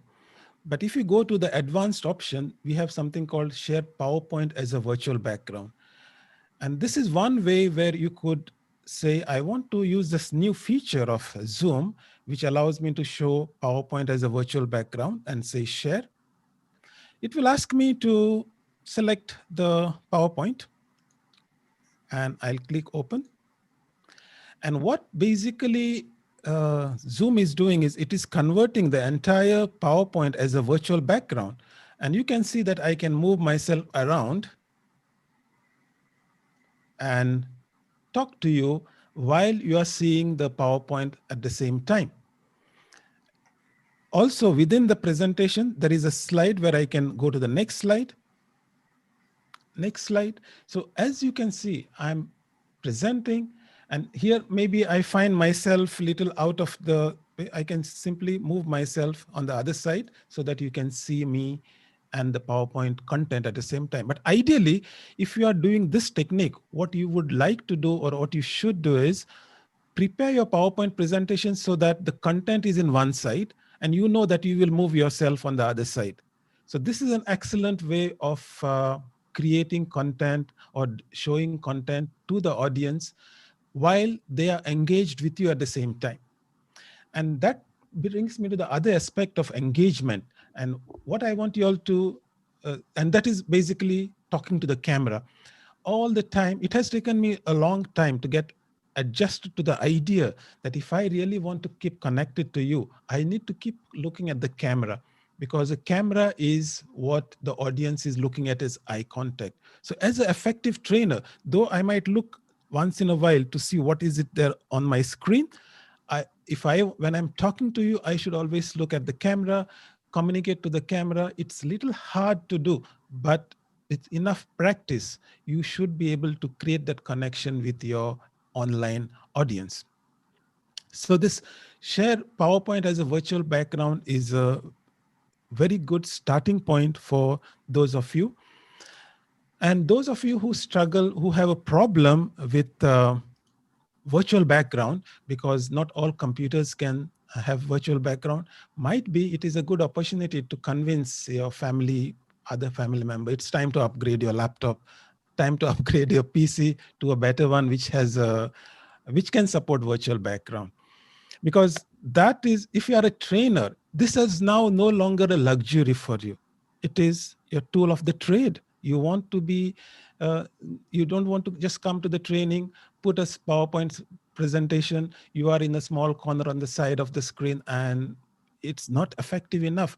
So as we go forward, as we do more and more online trainings, we need to upgrade our skills.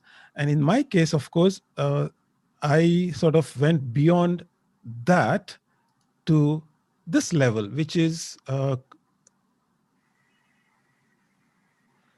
basically putting myself inside the PowerPoint, but without the distraction of that virtual background. When I was sharing my virtual background, you might have noticed that I was looking a little like a ghost, right? Some part of mine was not visible properly, but this is really the professional thing. And I'm doing all this with free software, of course. I'm not doing anything special, but you as a trainer will then have to invest that little extra time to understand the online tools that are available to you. In fact, recently I started doing these trainings on what we call this software called OBS, which I'm using for this. And I have a WhatsApp group, which has around, I think, 100 participants who are exchanging ideas to create interesting things. In fact, this scene that I created is nothing but using OBS to share my camera, and I'm sharing Paint, which every Windows software has. And then I can either use a mouse or a keyboard to type something as I'm discussing it with you. So in the same screen, I have my camera and a whiteboard. In the same screen, I have my camera or a PowerPoint presentation or a video. Everything, I can combine it to create that effective online presence. If you all want to become, to join the group, feel free to do that. Or try to explore what other ways you can deliver online training more effectively. Okay, with that, I hand over to you, DTM Wafaa. I have a question. This format that you explained as Visual Basic and having a PowerPoint, that does not support animation, GIF, or music. It will just display the PPT as it is. So that's one disadvantage. How to overcome it? Well, see, when we talk about, I had one nice slide which I just deleted it. But the point about it is that you are talking about a Zoom option as a PowerPoint. You're talking about Zoom. Visual Basic, just now you explained whereby you are in one corner and you can manipulate, you can adjust yourself. Yes, yeah. But so, if you see the animation, like you cannot have each bullet point come one by one. They all will flash at one time on the screen. So that's why, as I showed you, as I mentioned to you, I gave it as a starting point. I said, start here, but don't end there, because sharing in Zoom PowerPoint as a virtual background has its limitation in the sense that it appears as static images, because what it is doing is it is taking each slide and making it into a picture as if it's a virtual background and then replacing it as a virtual background. It's doing all the work behind, which means if there was a slide or there is a animation, all that will be stripped away. So that is just as a starting point, you can do it. But if you want to do something more fancier, like as you can see, my name comes at the bottom, it disappears. I can do something on this side. So this is the next level. As a trainer, you'll have to go beyond that, because first of all, that feature was given by Zoom just as a, okay, try it. It's not like the end all of Zoom. You have to go beyond that. You need to become now the tech savvy people, that this is just one of your toolbox, but you have these other toolboxes that you can use based on the situation that you have. Thank you. I have a question. This feature which you are mentioning about right now, this is not available in Mac Pro. It is only available with Android. Which one? The one which you're using right now. This OBS? Yes, OBS. Okay, I will share in the group a link to a WhatsApp group that we share all kinds of information that we can do in OBS to create effective training. Feel free to join that group, but this is for Windows as of now. But it is available for Mac also in a workaround. In fact, I have a tech expert in that group who is using Mac to do the same thing. In fact, I have downloaded. I have downloaded in Mac, and I'm practicing it. Yeah. So this is what we as trainers will have to start getting adapted. In fact, the technology has moved to such a level now, my friends, that in fact, all the camera manufacturers have started creating their cameras as web cameras, which was not possible just a few months ago. But they realize everyone has these devices, everyone is sitting at home, and everyone is doing training at one type of training or the other, whether it's school, whether it's professional training, whether it's meetings, whether it is with your families and friends, everyone is connecting online. So what can we do next? What can we do other than just logging into Zoom? And what can we do other than just sharing our PowerPoint presentation using the shared screen? You have to now start using the technology that is getting available day by day. Keep ahead of the curve to become the best trainer, not only as a soft skill, but using these hard skills of technicals. Yes, My question, yes, regarding the technical now, even the birthday parties now, it's online and on Zoom, and it has different structure. Now I want to ask you about the name that comes down with Toastmasters and going. Is it difficult for anyone to do it? No, in fact, I have a couple of, in my WhatsApp group, few 13, 14-year-olds, and they did it in like 10 minutes. This is called, by the way, a lower third, because it appears at the lower part of your screen. Any TV news organizations, they use this concept of lower thirds to introduce people, to show them who they are. But they have to use the OBS. Yes, this is all done using OBS. Okay. Great. So thank you very much. Now we have, I will share with you a video. And before sharing the video, what I want you to do in this video, two things. First of all, to tell me after you watch that video, if you are a trainer, where you can use, because using videos, it's not like bringing any video to anything. If you notice, Hisham, when he shared video, he shared it relevant to the topic that he's explaining. So I will share with you a video. There is a message out of that video.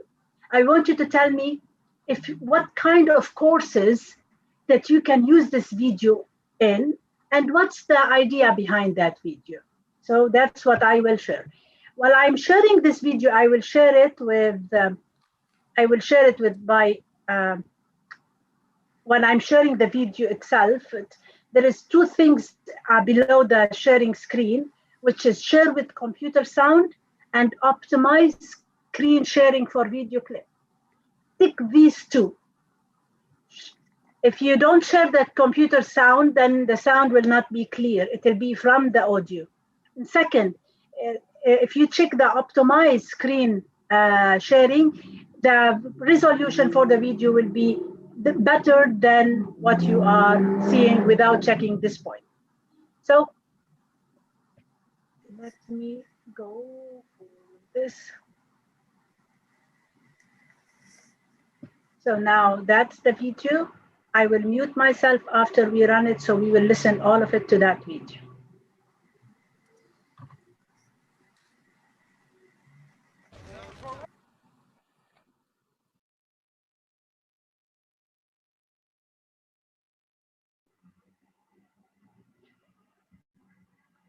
So you watch that. Women are very good trainers, better than so many people. That's the what of the story. That's the moral, or no? That's not the moral. Okay, so you watch the movie, right? Now, while we are selecting the movie, even we can select the length. Usually, it's not preferable to be more than 1 minute or 1.5 minutes. People will get bored. Unless it is a large training, big training, full day training, then you can have the 3 minutes, 4 minutes of video if there is an idea behind it. So it's very risky to choose long video. This is a long video. It can be for that day, right? But I want to show you something that when Hisham showed a small video, when Cajetan showed a small video, the videos, when they are small, which is our attention is small, you will get it like that. Here, it took a lot of attention from you to focus until you get to the end of the video, right? So you have to judge when to use the longer video and when not to use it. That's one. Second, that video I edited and I cut some points. If you haven't watched that movie, The Blind Side, it's an amazing movie about that orphan huge boy that's been adopted by the other family. It's a good movie. Though there are some behaviors in the movie, I don't want it to show it in front of all. So I cut it. And you will not notice that it is cut. So you can edit the video in a way to suit the audience that you are letting them watch. So that's from the technical part of you. I'm wearing the Cajetan hat. Now, the floor is with you. I want you to tell me, what is the course I can use that video? Name courses. Coaching. All of you can answer, yes? Motivation. Coaching. Leadership. Effective communication. Motivation. Leadership. Inspiring. Leadership. Effective communication. Think of a course. Inspiration is not a course. Think of a course. So coaching, leadership, motivation. Using your instinct. Role play. It can, if that's a course, it can be. So you need a course that's relevant to this video. That's the other way around. Usually we choose a video that's relevant to the course. Now, I put a video and I want to tell you what's the course that can be relevant. It can be under communication as well, because it's the way of communication. So it's leadership, usually coaching, leadership, communication, motivation. That's kind of behavior change in behavior change. That's kind of courses that you can use this video. But mind you, you have to make sure that it's risky to choose longer video. You will lose your audience because while in the video, I'm not seeing you. We are seeing the full screen, right? So there is no connection between me and you. I don't know if you slept. I don't know if you left. I have no idea what's going on. And this is risky for an online training. If it is physical, you are there, you see them. But if it's not physical, it's very risky. Okay? So I want to give you that point. And now, what's the moral of this video? What did you learn from it? Create an impact, make a difference. Win. I mean, you are your biggest enemy. Your thoughts are your biggest enemy. You know, it's all in the mind. Focused on the target. Inspiration, making change. Improvisation.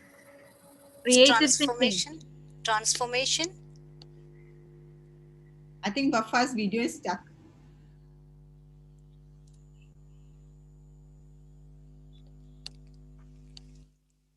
That good chance not to answer.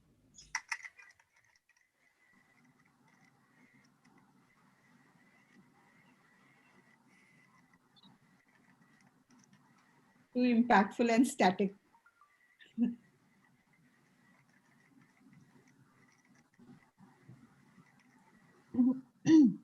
But she is on the two device. Let her use the other device. Yes, she's there. I can see her. No, her other device is only for the tablet. It doesn't have a backup. She's back. I'm back. No, I have, by the way, we are living in Kuwait, not in Lebanon. And I haven't think that the electricity will be off. So the electricity went off and then went back. So my router was disconnected. So I did not think now we have to take care of that. I will write it on my list that while I'm using this, I will connect to my mobile, and by this, there is no disconnection. Okay, so we are in the second question, which is what's the moral of the story? And I have 3 minutes. A different perspective. A different perspective of that, the coach, the real coach, and the lady, and Sandra Bullock. Okay. Inspiration, making change. Inspiration and to make change. What did you notice when she told him what to do? What did she relate it to? Recollected the memories. Family. Family. She said, when you see that person, how you protected me, he is me. So you need to protect him. It's all in the mind. Absolutely. It recalled a story in his mind to raise up the emotions so he can behave accordingly. Mind mapping. Mind mapping. Mind mapping in a way or another. So she coached him in a different way to make sure that he will do what he is feeling. Without emotions, we cannot do anything. So she aroused the emotion inside him. She made it relatable to him. He could relate to it. Absolutely. She make him relate to the story, so he is part of the story now. He's not just playing a game, he's acting. She bought that belongingness. She bought that belongingness, one. But every person has a point. Every person has a soft point, and you need to know who would be activated by what. So she knew what to do. Absolutely. Gino, trigger. Which button to trigger? Yeah. Yes, triggering emotions. Super. I would use a different word, but not in here actually. Good for you. Okay, so by that, let's move on to our trainer, Hisham, to tell us about some behaviors. Hisham, the floor is yours. Thank you, DTM Wafaa. Hello, everyone. Nice to see you again. So we come to the final 30 minutes of our discussion. We have another short, sharp, sweet session. This particular short session looks at managing behavior. And when we manage behavior, one way I like to think of it is every classroom is like a barrel of apples, or if you like, a barrel of dates. There'll be good ones, nice ones, sweet ones, old ones, young ones, good ones, and sometimes bad ones. It's inevitable and it's invariable that the participants in your training may not be of the profile that you are comfortable with, expected, and there is always the guarantee that there will be some sort of a surprise element. So let's see whether we can share some tips, tricks, hacks, techniques in order to control the behavior or in order to manage the behavior of your classrooms so that the overall experience will be. Because if you don't do that, what you will end up doing is trying to commit homicide or suicide, either of which is not an acceptable alternative. So let's see what we can manage with this particular slide. There are different types of personalities that make up every classroom. Just like in a packet of biscuits, there might be ones with cream, ones without cream, some are broken, some have the edges broken off. It's never perfect. In certain classes, you might have the talkative tiger. How do you manage the talkative tiger? Any guesses? Mute him. I like it. Feed him. Feed him. Yeah, that's very true. So in many situations, the talkative tiger is looking to express an opinion. So it's really important when the talkative tiger starts talking, to give him a broad framework. So as soon as he starts talking, you've got to say, okay, that means this is what you're trying to say. You can't control the process, but you can control the output. So the minute he reaches that point in the discussion, the talkative tiger's talkativeness should end. For example, if you are talking about, let's say, life insurance, and there's a life insurance salesman there, immediately you will start talking about life insurance. So then you've got to frame the discussion to say, so that means you're talking about life insurance as it relates to somebody in the working profession. So that means the minute he says working profession or the minute he says job, the discussion will come to its natural conclusion. So you have set the full stop. The second one is the silent assassin. Sometimes it is called the blank wall. You can throw as much things as you want at it. All you will get is. I had a friend, and his name was Shifaz, and for 13 years in school, we never heard him say a single word except.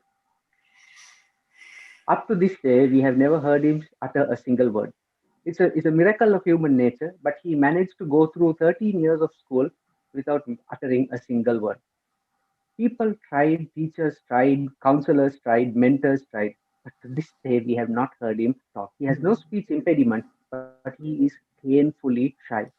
What is the impact of having a silent assassin in your classroom? What do you think?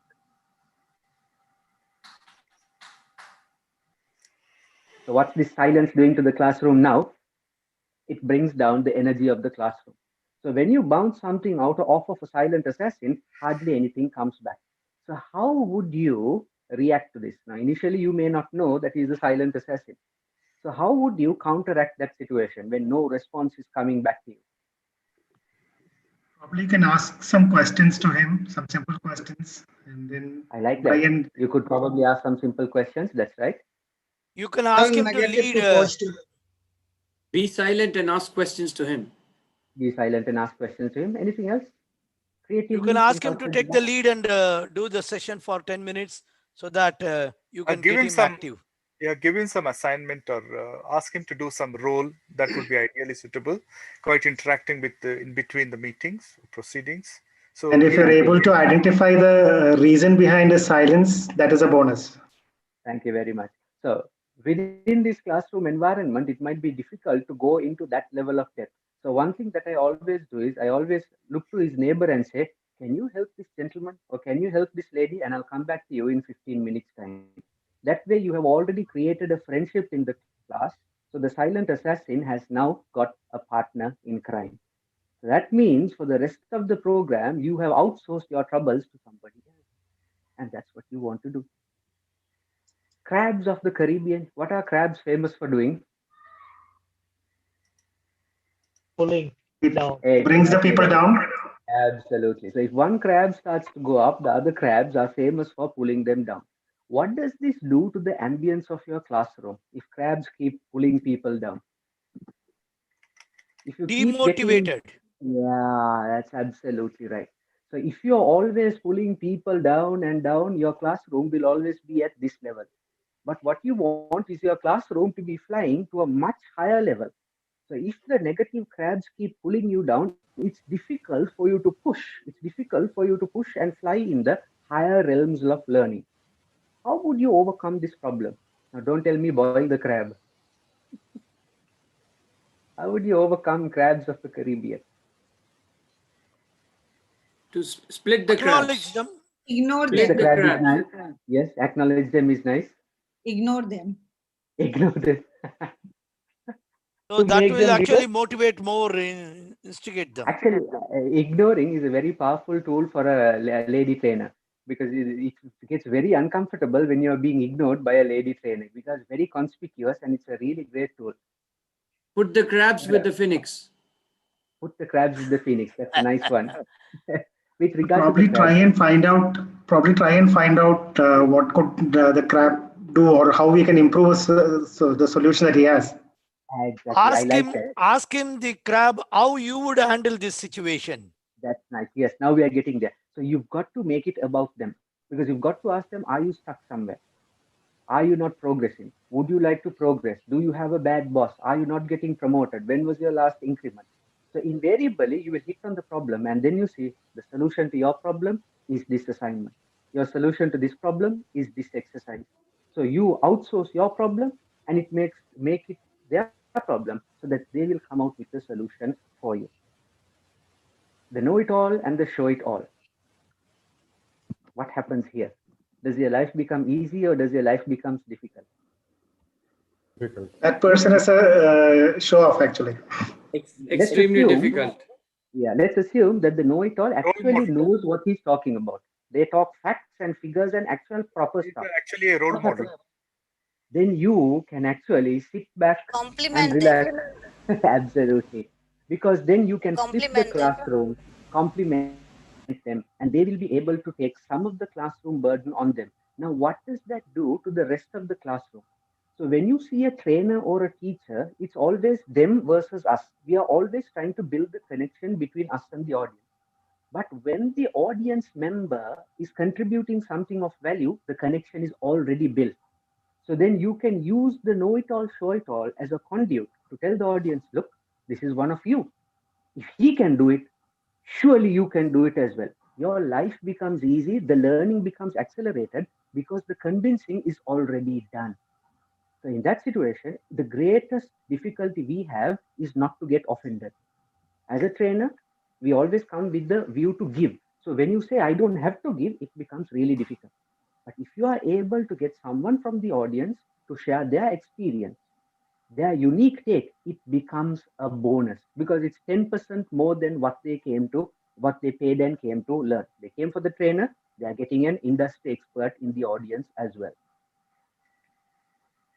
Phone phantom, seeing them, like them. It's impossible to escape, isn't it? I used to work for an investment research outsourcing firm where you can't take a camera phone in. At that time, I had a 5BD phone which only had SMS and phone calls because they were so worried that somebody will take pictures and send it through WhatsApp or MMS. So what does the phone phantom do?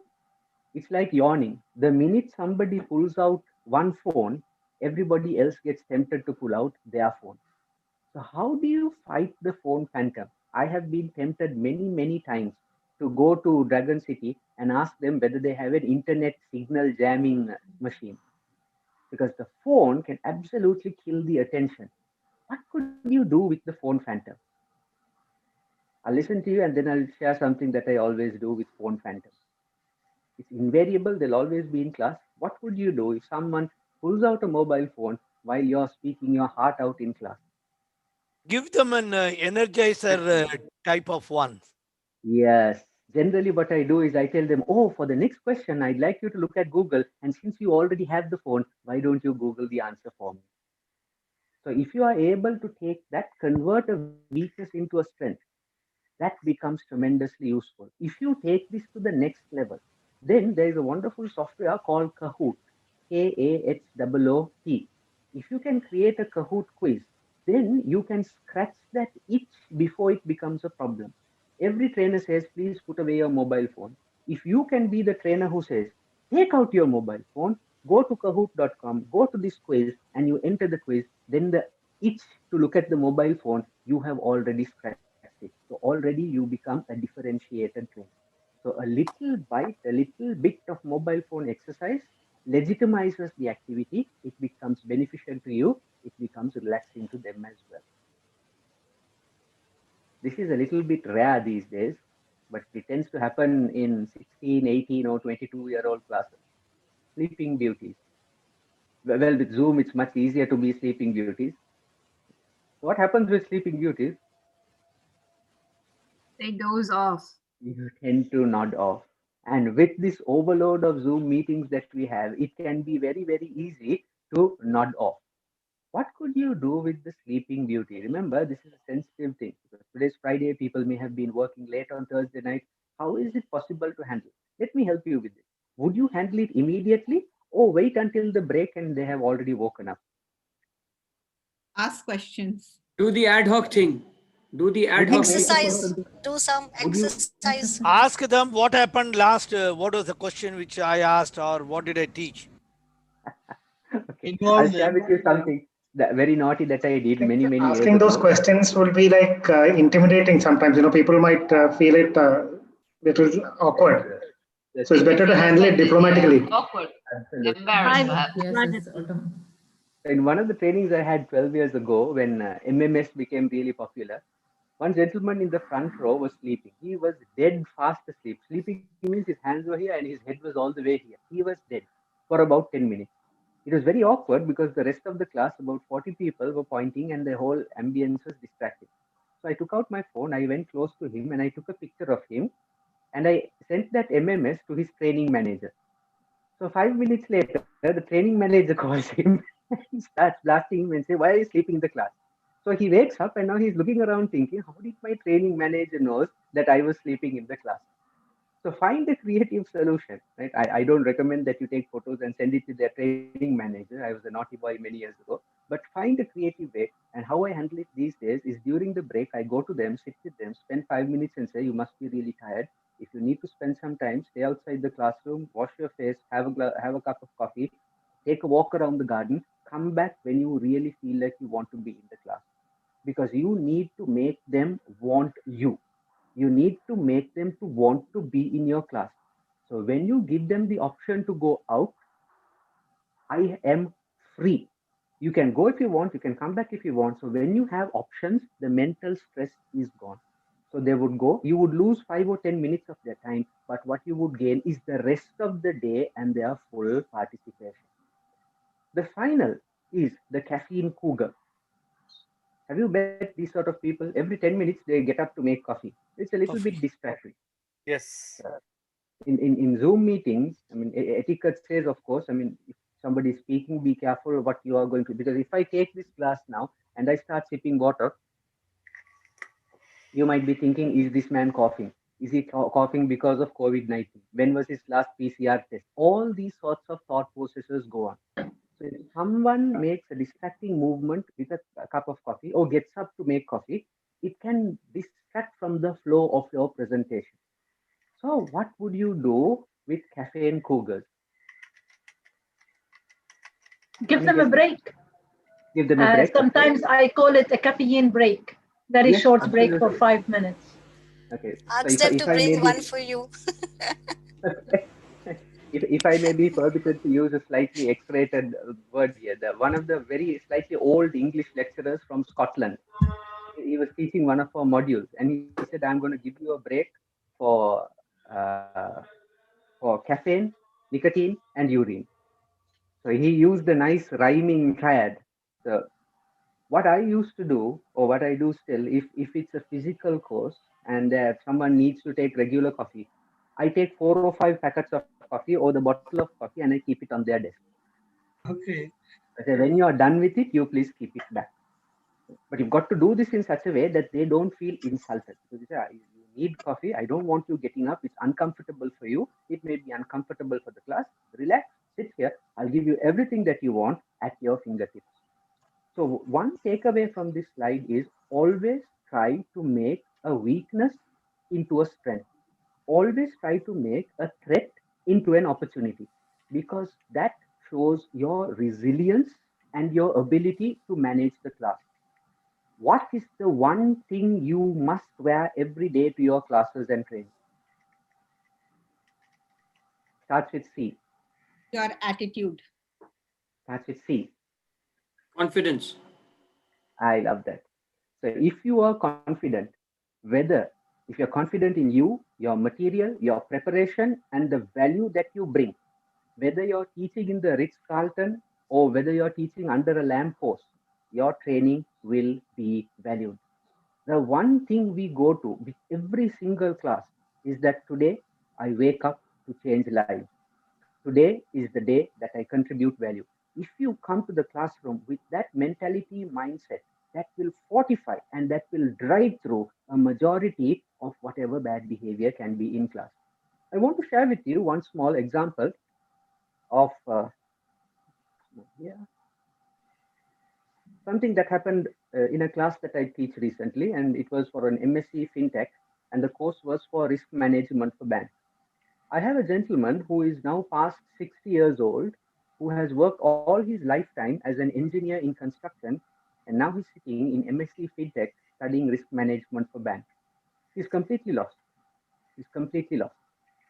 Now, on the other side, I have another gentleman, that's Mr. K. He is at the pinnacle of the financial profession. He's a chief financial officer. He has done so many chartered qualifications, and today he has decided to join the MSc FinTech. He is an expert in his domain of finance. So I have one person at this level here who has zero knowledge, but the other person is all the way up here who has a significant amount of knowledge. Both of these people cause some friction and some faction within the classrooms. One question tends to come at the very basic level, asking something like, why is cash an asset? The other question comes at this level, at a very high level of abstract information and knowledge. How would you manage this situation? It's like Mike Tyson punching you in the class, one from the left side, one from the right side. Ask the senior man to teach the junior man. Thank you so much. I have to give you a clap for that if I can find the reactions, which I can't now. Okay, I will give you a clap for DTM Murali as soon as I stop sharing screen. I have a lot of things. I love that. Yes. Because if you can get the senior gentleman to share with the junior gentleman, then you are facilitating flow of knowledge, which is what we are there to do in the first place. Now, what does that do to the rest of the audience? It shows them that you are valuing the person who came to learn and the person who already has learned the knowledge. So that means you are proving I am here to give you value. Whether you get it from me or whether you get it from your peers, it does not matter. What's important is you take something with you here, and then you execute it with this, so that you get your next bonus promotion increment, and then you tend to be rather happy bunnies. Let's go on to our next slide. I have a small activity, but it seems like we are running short of time. So I'll do this activity with you together. DTM Hisham, no, we are not running out of time. We are in fact ahead of time. So you can do the activity. Yeah. Oh, fabulous, fabulous. So then let's go to our groups, but this is your activity. You have been appointed as the first ever Chief Learning Officer of the best burgers in the European shows. Your mandate is to upskill the existing level of staff for the new world where everybody is conscious of eating healthy food. One of my friends owns a bakery, and her little girl, 4 years old, does not eat chocolate cake. So even at 4 years old, kids today are careful about the impact of sugar. You are the Chief Learning Officer of a company that manufactures processed meat and is selling them as tasty food. How are you going to change the skills and the mindset, and what problems, what issues will you face, and how will you overcome them? So what problems and what solutions will you face? We have 10 minutes. Let's go to our breakout rooms. Jiffry and Cajetan, can we send them to the breakout room? Any questions from the participant before I send you all automatically to the breakout room, to the trainer? If you need what to take we are supposed to do finally? What difficult behavior do you anticipate to face, and how will you respond? What problems will you face? How will you respond? Okay, and how much time we have to give that response? You have 10 here? minutes. Can we have it split the 10 minutes into two? 5 minutes in the breakout room, 5 minutes discussion? That sounds perfect. Before you go to the breakout room, we'll go with room, the timing. Please take a photograph of this slide. Before you go to the breakout room, please take a photograph of this slide. Hisham, I would like to ask a question. We should focus the questions as learners, because you mentioned Chief Learning Officer. You are the Chief Learning Officer. So what problems do you anticipate? What resistance to change will you face? And how will you break that resistance to change? Okay, thank you. Resistance is from the learners, or from you expect the customers? From the employees. You mean learner is the trainer, not the learner. Yeah, the employees. Got it. Chief Learning Officer is basically part of the company, and he's training his juniors to upskill the staff to meet the customer needs or for a healthy world. Absolutely right. That's So what absolutely were the difficult challenges that the employees might come back to us that we'll have to note down, and how will our responses be for that? I think that's what we have to do. Yeah, bravo. Okay.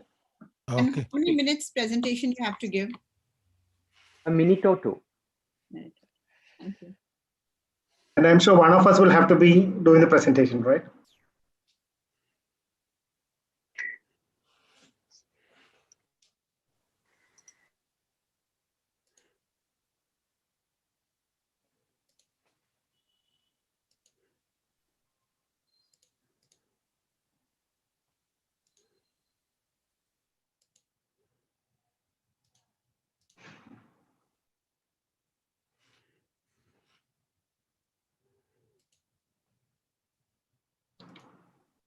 I'm still in the main room.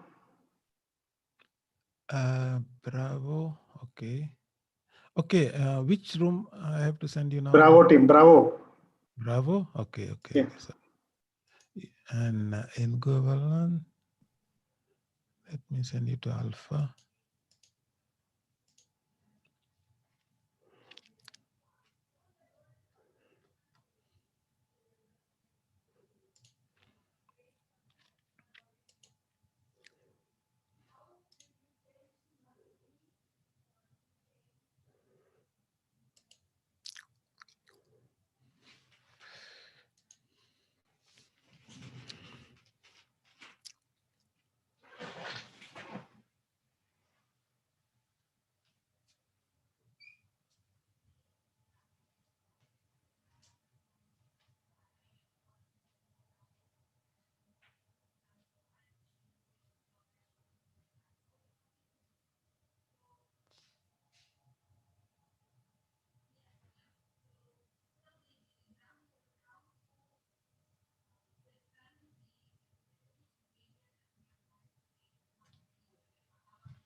We are back. At least I'm back. Kaji, what time were we supposed to finish? 5 o'clock, 5:30? No, as per the slide, it goes to, 5:30. Okay. So that's great. I mean, it's a great benchmark to finish on time or a little bit early. People will remember that. We don't go late. That's good. Fabulous. How's it going so far? I think we've managed okay. And the energy levels are still high. Yep.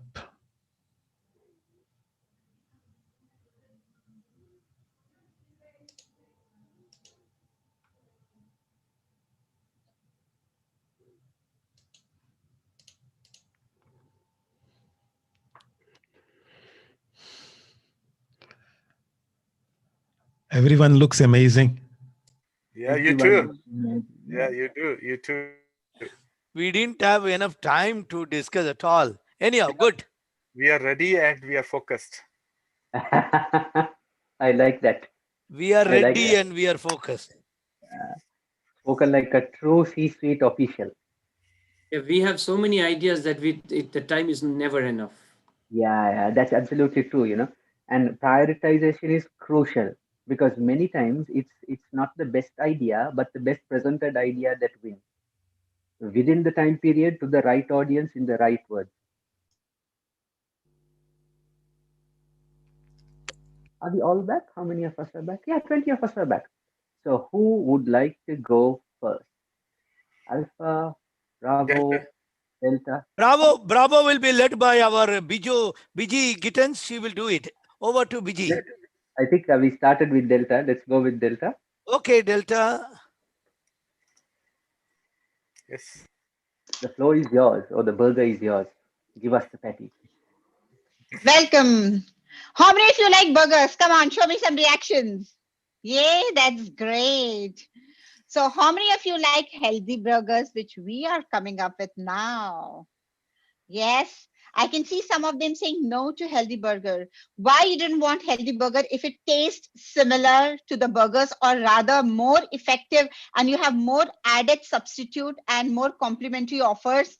Yes. See, come on, Jinu, look at the world how it is now. How can you say that you do not like healthy burgers? There is coronavirus and immunity. I see you don't take your children out. But why, if you go out and you have a burger which is increasing your immunity, why wouldn't you go for it? A healthy option. So what we have done now, we are having a similar process, but instead of having a deep fried burgers, what we are going to do, we are going to air fry it. Plus, we are going to give you a complimentary lemonade. So staff, are you ready? Ramkumar, are you ready to go with it?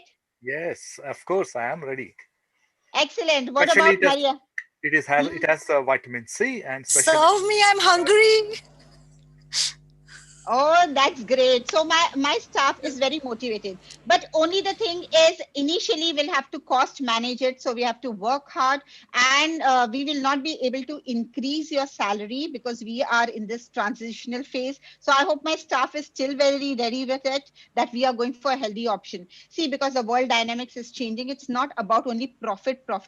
Human value is more important. So I hope you are with the management for some time. We will agree that we will have to have a salary a little bit on hold till we have this transitional phase, and then we will pick it up. Is my staff ready to go with it? Yeah, as long as we meet the customer requirement. Customer well-being is imperative. Thank you. Yes, we already surveyed 100 people and we got the result out of it. Fabulous. Thank you very much. I have a motivated staff. Thank you. Nice presentation. Thank you, Team Delta. Team Bravo, DTM Murli, who was your chosen captain? Biji Gittens. Toastmaster BG, the floor is yours. Throw the burgers at us. Okay, great.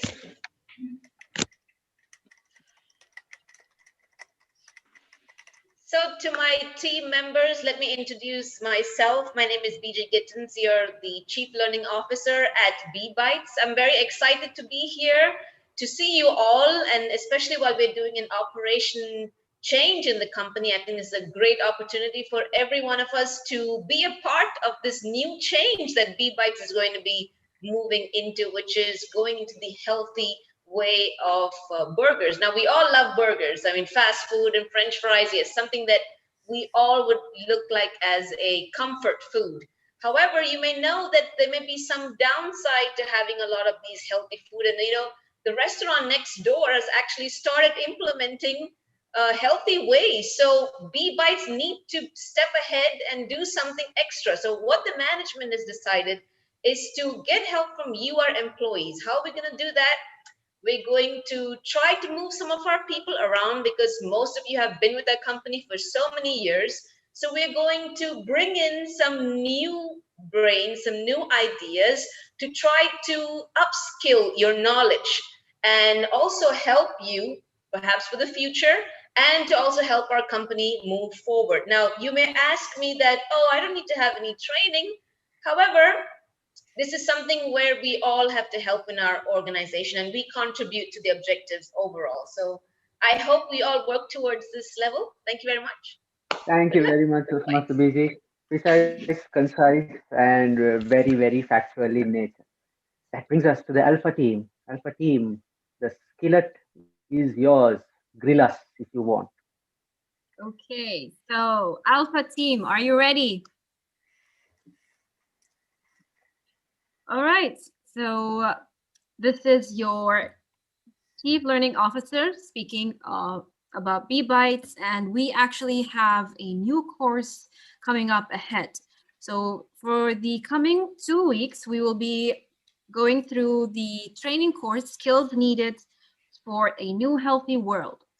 This is basically to transform the company into a healthier version of us because everybody loves burgers, but we have, or medical reports have recently shown that the society is facing a lot of obesity problems. And the government has spoken to us as fast food chains to actually try to help the society slowly move towards a healthier lifestyle. So our company basically has decided to pioneer this movement, and we have decided to provide this training course for all of staff here. And I know that it is really difficult to change the behavior for the last 15 years that we have been in the business. And some of you might face difficulties in learning, but not to worry. This training course that we will be going through ahead with this week will take you step by step on how to replace the ingredients of the current meals on our menu into a healthier option without compromising on the taste. And a little treat for everybody here is that actually, in case, actually for those who are fast learners, the company has decided to actually sponsor them into further training courses outside abroad to learn all the techniques and aspects to actually advance further in this field. So I expect everybody is enthusiastic and fired up and geared up to actually venture on our new journey. And hopefully that we don't have any problems ahead. Are you with me? Yes, well done. Thank you very much, Chief Learning Officer Maram. I don't know whether it is a trend, but it seems that all the CLOs are ladies. Gentlemen, what's happening? That's the reason they did not anticipate. That's the reason they did not face a challenge. We love the burgers. Toastmaster Hisham, that is the reason they did not face any resistance. And that's the reason they did not come up with a response. Either you outsourced and delegated, or they simply walked over you. Delegated. Let me set the record straight. I really appreciate all the three people. And on this platform, let me offer the Chief Training Officer post to DTM, Toastmaster Maram in my company. Congratulations. So we are waiting for a first salary treat. Thank you. Make sure it's not virtual. So burgers plus treat. Nicely done. So that will be not PRM, BRM. Burger Relationship Manager. I like it. I like it. And mind you, this is being recorded. So we have evidence. Okay. If I can be given 2 minutes, I would like to try now, just if there is a time. All right. I can give you 1 minute. The time is yours. Run. Great, friends. I am very happy to say that you have done an excellent job during the COVID period. But as you know, the new normal is different. So I'm here to encourage you, and your company has come out with a great idea of coming out with a healthy burger.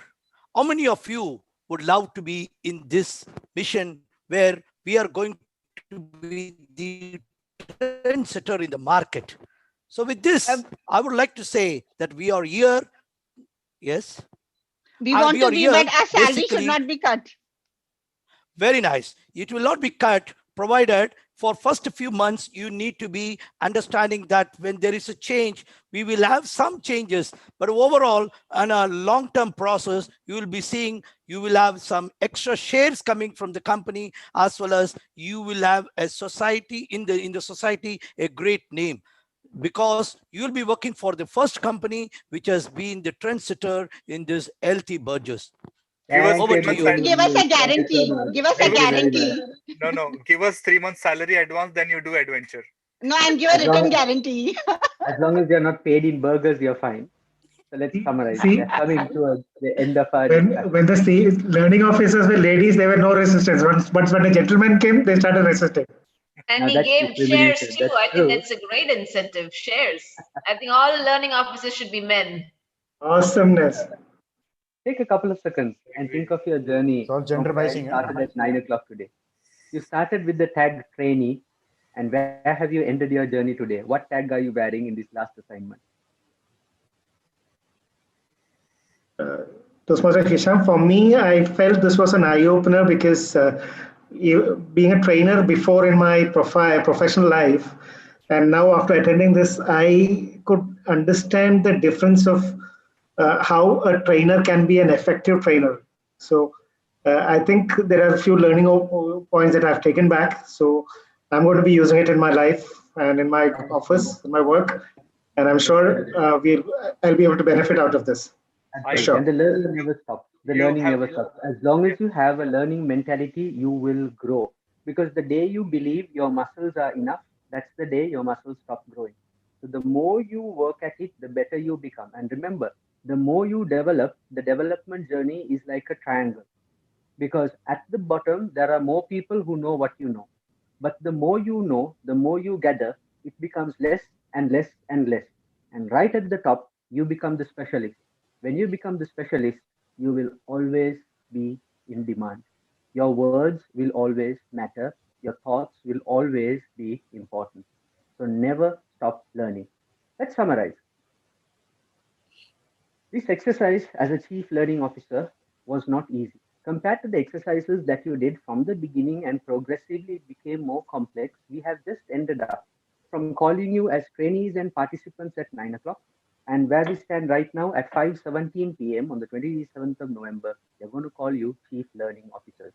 If it was easy, everybody will be doing it, and there'll be no importance to it. It takes someone special, rare, committed, skilled, knowledgeable, talented, and blessed to be able to do it. That special someone is you. He is none other than we. You have an opportunity to change lives as trainers, speakers, communicators, leaders. We are here today. We are not where we were yesterday, and tomorrow we don't know where we will be. But wherever you go, take the commitment to change lives, and you will always have the red carpet welcome rolled out for you wherever you go. So I wish you all the best. Oh, there's one more slide. There's one more slide, and that is with regard to evaluating programs. Because it's really crucial for us to know at the end of our program where we stand. Why? Because we must always have a journey of continuous improvement. So in this particular manual, we have a triangle method of evaluation, the three P's: the program, the participant's reaction, and the presenter. The program is the journey that we took, the tunnel. The presenter is what made the program come alive. And the participant's reaction is the transformation that has happened. And you are the participants who have moved through this value chain process. In evaluating the program, you can use a feedback form. That's a more formal method. It can be in the form of an electronic or paper.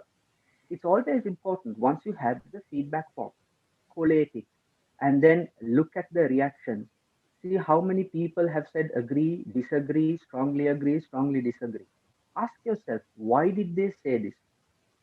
Do you know three of the most common complaints that I have seen in trainings? Number one, the AC was too cold. Number two, the AC was not cold enough. Number three, the food could have been better. These three keep repeating. So that means you will never be able to satisfy every single person. So how do you overcome it? There will be a threshold. You hit the threshold, you will be fine. Informal chats. This I learned from a training manager who I worked with about 13 years ago. Every single training, whether it was technical, non-technical, management, intern, the training manager would attend during the coffee breaks and lunchtime. Initially, we thought that the training manager was attending simply so that they could sample the buffet. But that was not the case. When we closely observed the training manager, she would not touch a single piece of food or a single glass of beverage. He would go to every single trainee during the course of the day, sit next to them and ask, how was the training? What can I do to make you comfortable? Are you getting what you wanted out of it? Because when they are eating and when they are comfortable, the true reaction will come out. So informal chats are a fabulous way of gathering feedback. A formal recap meeting where you sit with the training manager, you, the trainer, and the client, you sit together and ask yourself, what was the presentation you wanted me to give? What was the presentation I gave? And what was the presentation that I can improve in future? Because you want to be on this momentum creating future journey for a long sustainable period of time. End of the training is not a destination. It is the starting point for one more, 10 more, 100 more great training. And of course, you must do a PCR, not this PCR, but a post completion review. What went right? What went wrong? What was controllable? What was uncontrollable? We can't control the weather today and how it affected the internet, but we can control what we have for lunch. Therefore, our energy levels towards the second session. Very critical for us to do. With regard to the presenter, we can again have a formal feedback form. It is a traditional method, but if it is not broken, we don't have to fix it. And this method of gathering feedback is really workable, it is analyzable, and it is actionable. Peer observation. One thing we always do is on the first day, the middle day, and on the final session, there is always a senior trainer or the head of training will always visit the session in order to see how did the session start, how is the session progressing in the middle, and how is the session being concluded at the end. Because someone who's evaluating must know the subject and must be able to evaluate as well. And finally, audience reaction. How do you know a humorous speech is humorous? Ha ha ha ha, through the laughter. The reaction tells it all. So if they are coming back from the break on time, if they are not taking comfort breaks every 5 minutes, if they are not on the mobile phone, if they are engaged in asking you valuable questions, if they are saying, I want you to do more trainings for me, that is worth 100 formal evaluations. The audience reaction tells it all. And finally, with regard to the participants, it's feedback form, of course, informal chats, performance assessment. So how are you performing on the quizzes, the activities, the icebreakers, the energizers? What sort of performance are you getting? And then finally, pre-assessment, where did they stand at the beginning? Post-assessment, what are the skills that they have gained at the end? Because the purpose of training is transformation. When you transform, they go out there and they are able to change the world into a better place. That brings us to the end of my time with you. Thank you. I have really enjoyed this day and it has really gone by in a flash. And to conclude the program, it's my great pleasure to hand over to DTM Wafaa Salman. DTM Wafaa, the floor is yours.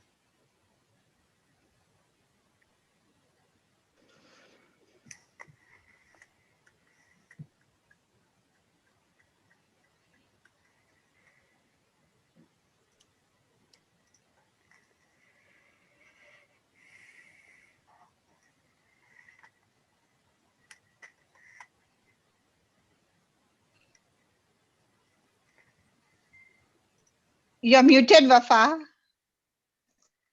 Thank you. Thank you, Tabassum.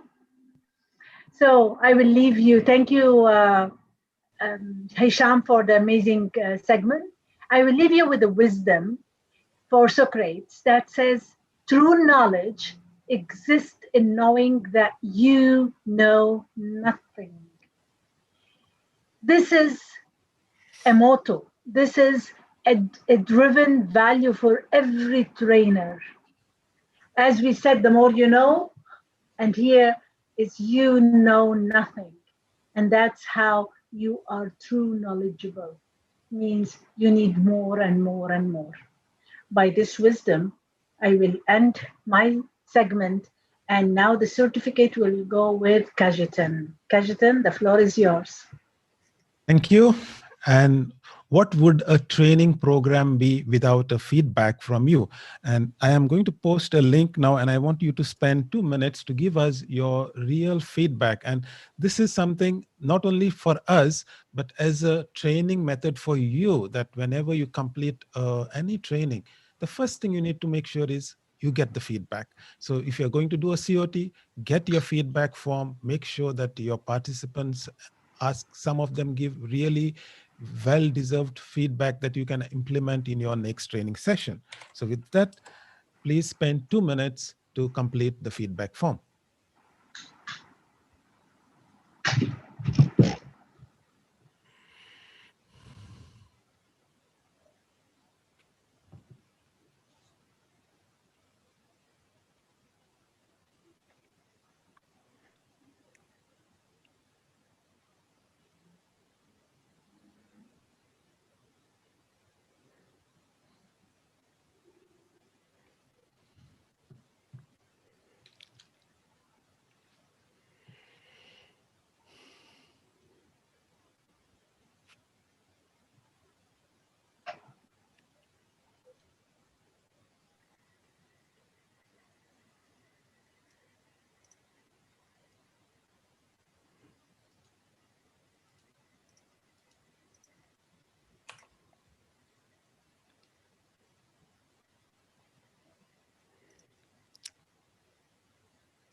Something from the training. Let me see how many of the trainers or trainees gave an anonymous reply.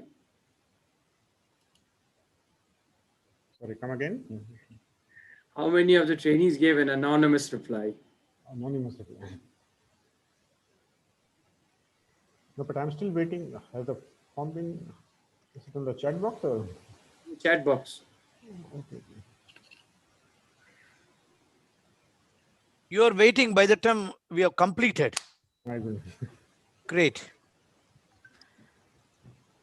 Yes, Srijit, thank you for, please Mark, if you have done, just put a comment in the chat so I know that how many people have done it. I have done, trainer. Great. Fantastic, fantastic. Don't forget the group photo with the background. Yeah, let me change my background also in the meantime. Jiffry also. Our Delta 02, our affectionate, most sincere double DTM doctor.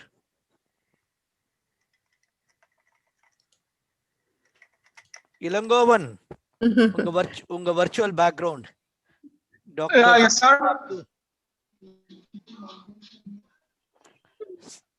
Sahar, when in the mojit, when are the virtual background?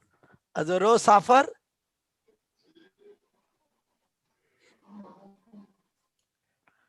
Yes. Ravi looks young like anything. Okay, we'll give 30 more seconds for you all to Dinesh finish bhai, the. Dinesh, where is your virtual background?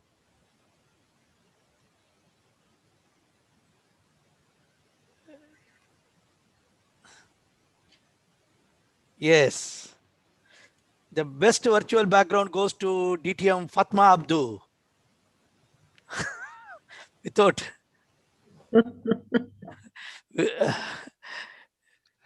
Okay, so everyone is now looking at the camera. So let's take a group photo, and I'll put this out of the picture. Jinu, yeah, you look like Maple, boss. You are evergreen Maple. 3, 2.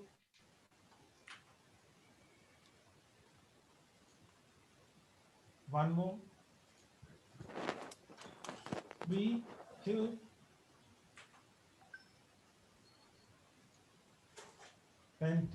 Fantastic.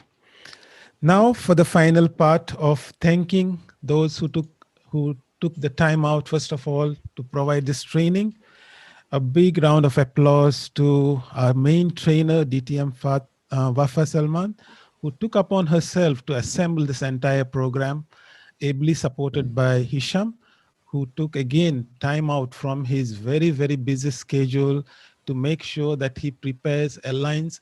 And though it looks like, by the way, that we are a little late as per the agenda, it's not late. I just forgot to mention that it will be finishing by 5:30 because we had added some meat into our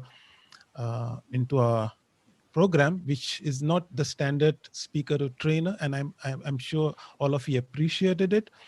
And if we go by the Excel file that we had prepared by slide, all the 50 slides, there was a timing. We were sticking to the minute as we were going through the slide. Everything was like planned and executed. And I was like, we were so happy to see the enthusiasm in everyone's face. We never felt, at least I never felt, that we spent 8 hours today. So with that, let me share my screen and present you with your certificates.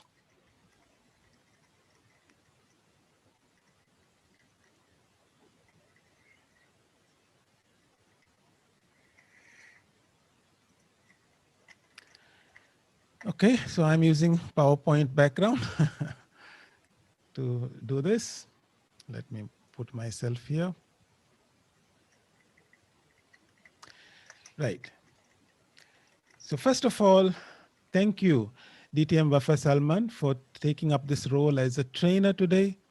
And everyone, if you all just want to unmute yourself and say something to her, that would be great. Thanks for all the training. Thank you so much. Thank you so much. Mashkura. Bravo from the It was Bravo team. awesome. Bravo from the Bravo team. Alpha, delta, beta, everything for you. Our next dynamic professional trainer who has demonstrated his training skills to us today. And I'm sure he has also enriched himself by working with you all. DTM Hisham Jiffry, big round of applause to you.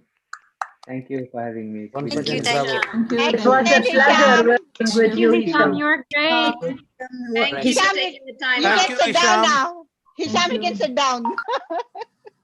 Thank you very much, everyone. Thank you.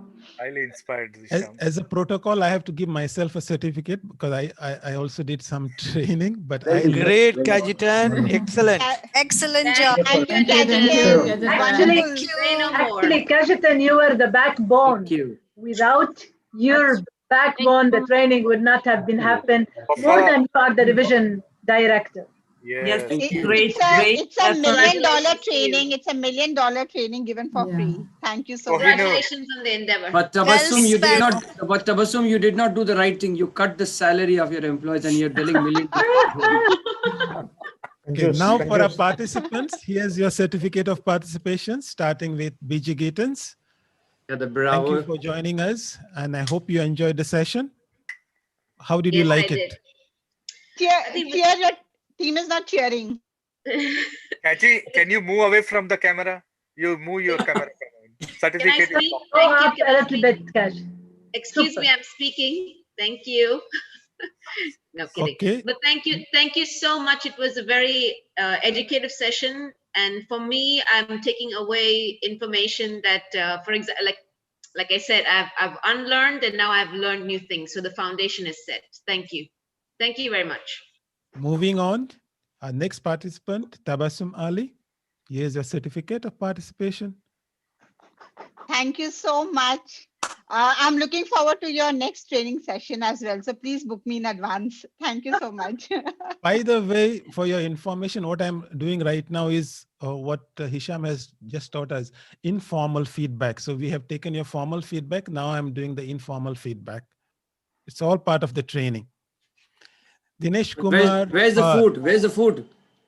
Yeah, I gave you virtual food. Dinesh Kumar Pal, here's your certificate of participation. Thank you for a great session of speaker to trainer and great presentation style with lots of opportunities to ask the question and talk about the real example, which all made for a really enjoyable and informative training. This has more than met my expectation, a wonderful practical course, both personally and professionally. Thank you and looking forward many more sessions with all you trainers. Thank you. Thank you. Our next participant, Srijit Raja. Here's a certificate of participation. Thank you so much, DTM Cajetan, for the certificate. Honestly, can I tell something from my heart right now? You can. Sure, thank you. I find that this particular session that we had today, the whole day session, was much more effective than a face-to-face session. So I really loved it, and I really like the way you use technology to your advantage and put everything in a very nice and understandable way. And I have personally benefited from some key points from this training, and I'm sure I'm going to be joining that long list of trainers for Toastmasters for our division and District 20. So I would love to join your team as a trainer sometime in future. Thank you so much. All right, thank you. Maram Alaradi, here's your certificate of participation. Thank you so much, DTM Cajetan, and big shout out to our trainers today. You have did wonderful job, and also kudos to DTM Wafaa for speaking so long without drinking water. I finished my bottle of water a long time ago. And yeah, this was such a great experience. Of course, I have attended the physical speaker to trainer last time in Bahrain, and this was definitely a different experience. And I thoroughly enjoyed it, and I have learned a lot. And hopefully I'll be able to actually implement everything that I have learned today in all my future trainings. Thank you so much. Thank you so much. DTM Ramkumar Nachupali, here's a certificate of participation. Thank you. I can't thank enough to you all. You're all incredible. What an enriching environment we had. Productive, quality, presentation slides, engaged with entertainment, the joy of fulfilling. If you have a joy, this is a perfect joy because learning never ends. And today I learned to be confident without making an eye contact. People who know me before, I was trying to skip myself, especially Cajetan. He was to correct me every point of view. Thank you, thank you, thank you. Great job. Santosh Shenoy, here's your certificate of participation. Yeah, he excused. I don't think he's in there. He has another training, so he excused. Sahar Arvadaji, this is your certificate of participation.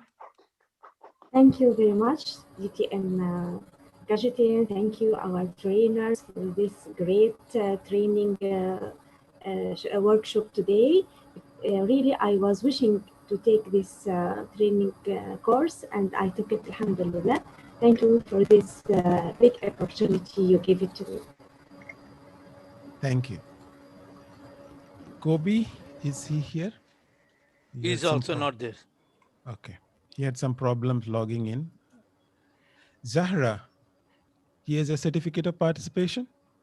Yeah, thank you. Thank you very much. Now, I would like to say something that yes, last year I was the head of committee, me and Maram, and the chairperson was Hisham. And we really enjoyed it, but I really wanted to be like a trainee, not just part of the committee. And luckily I got the chance to participate today and learn a lot from you. You did it in an amazing way.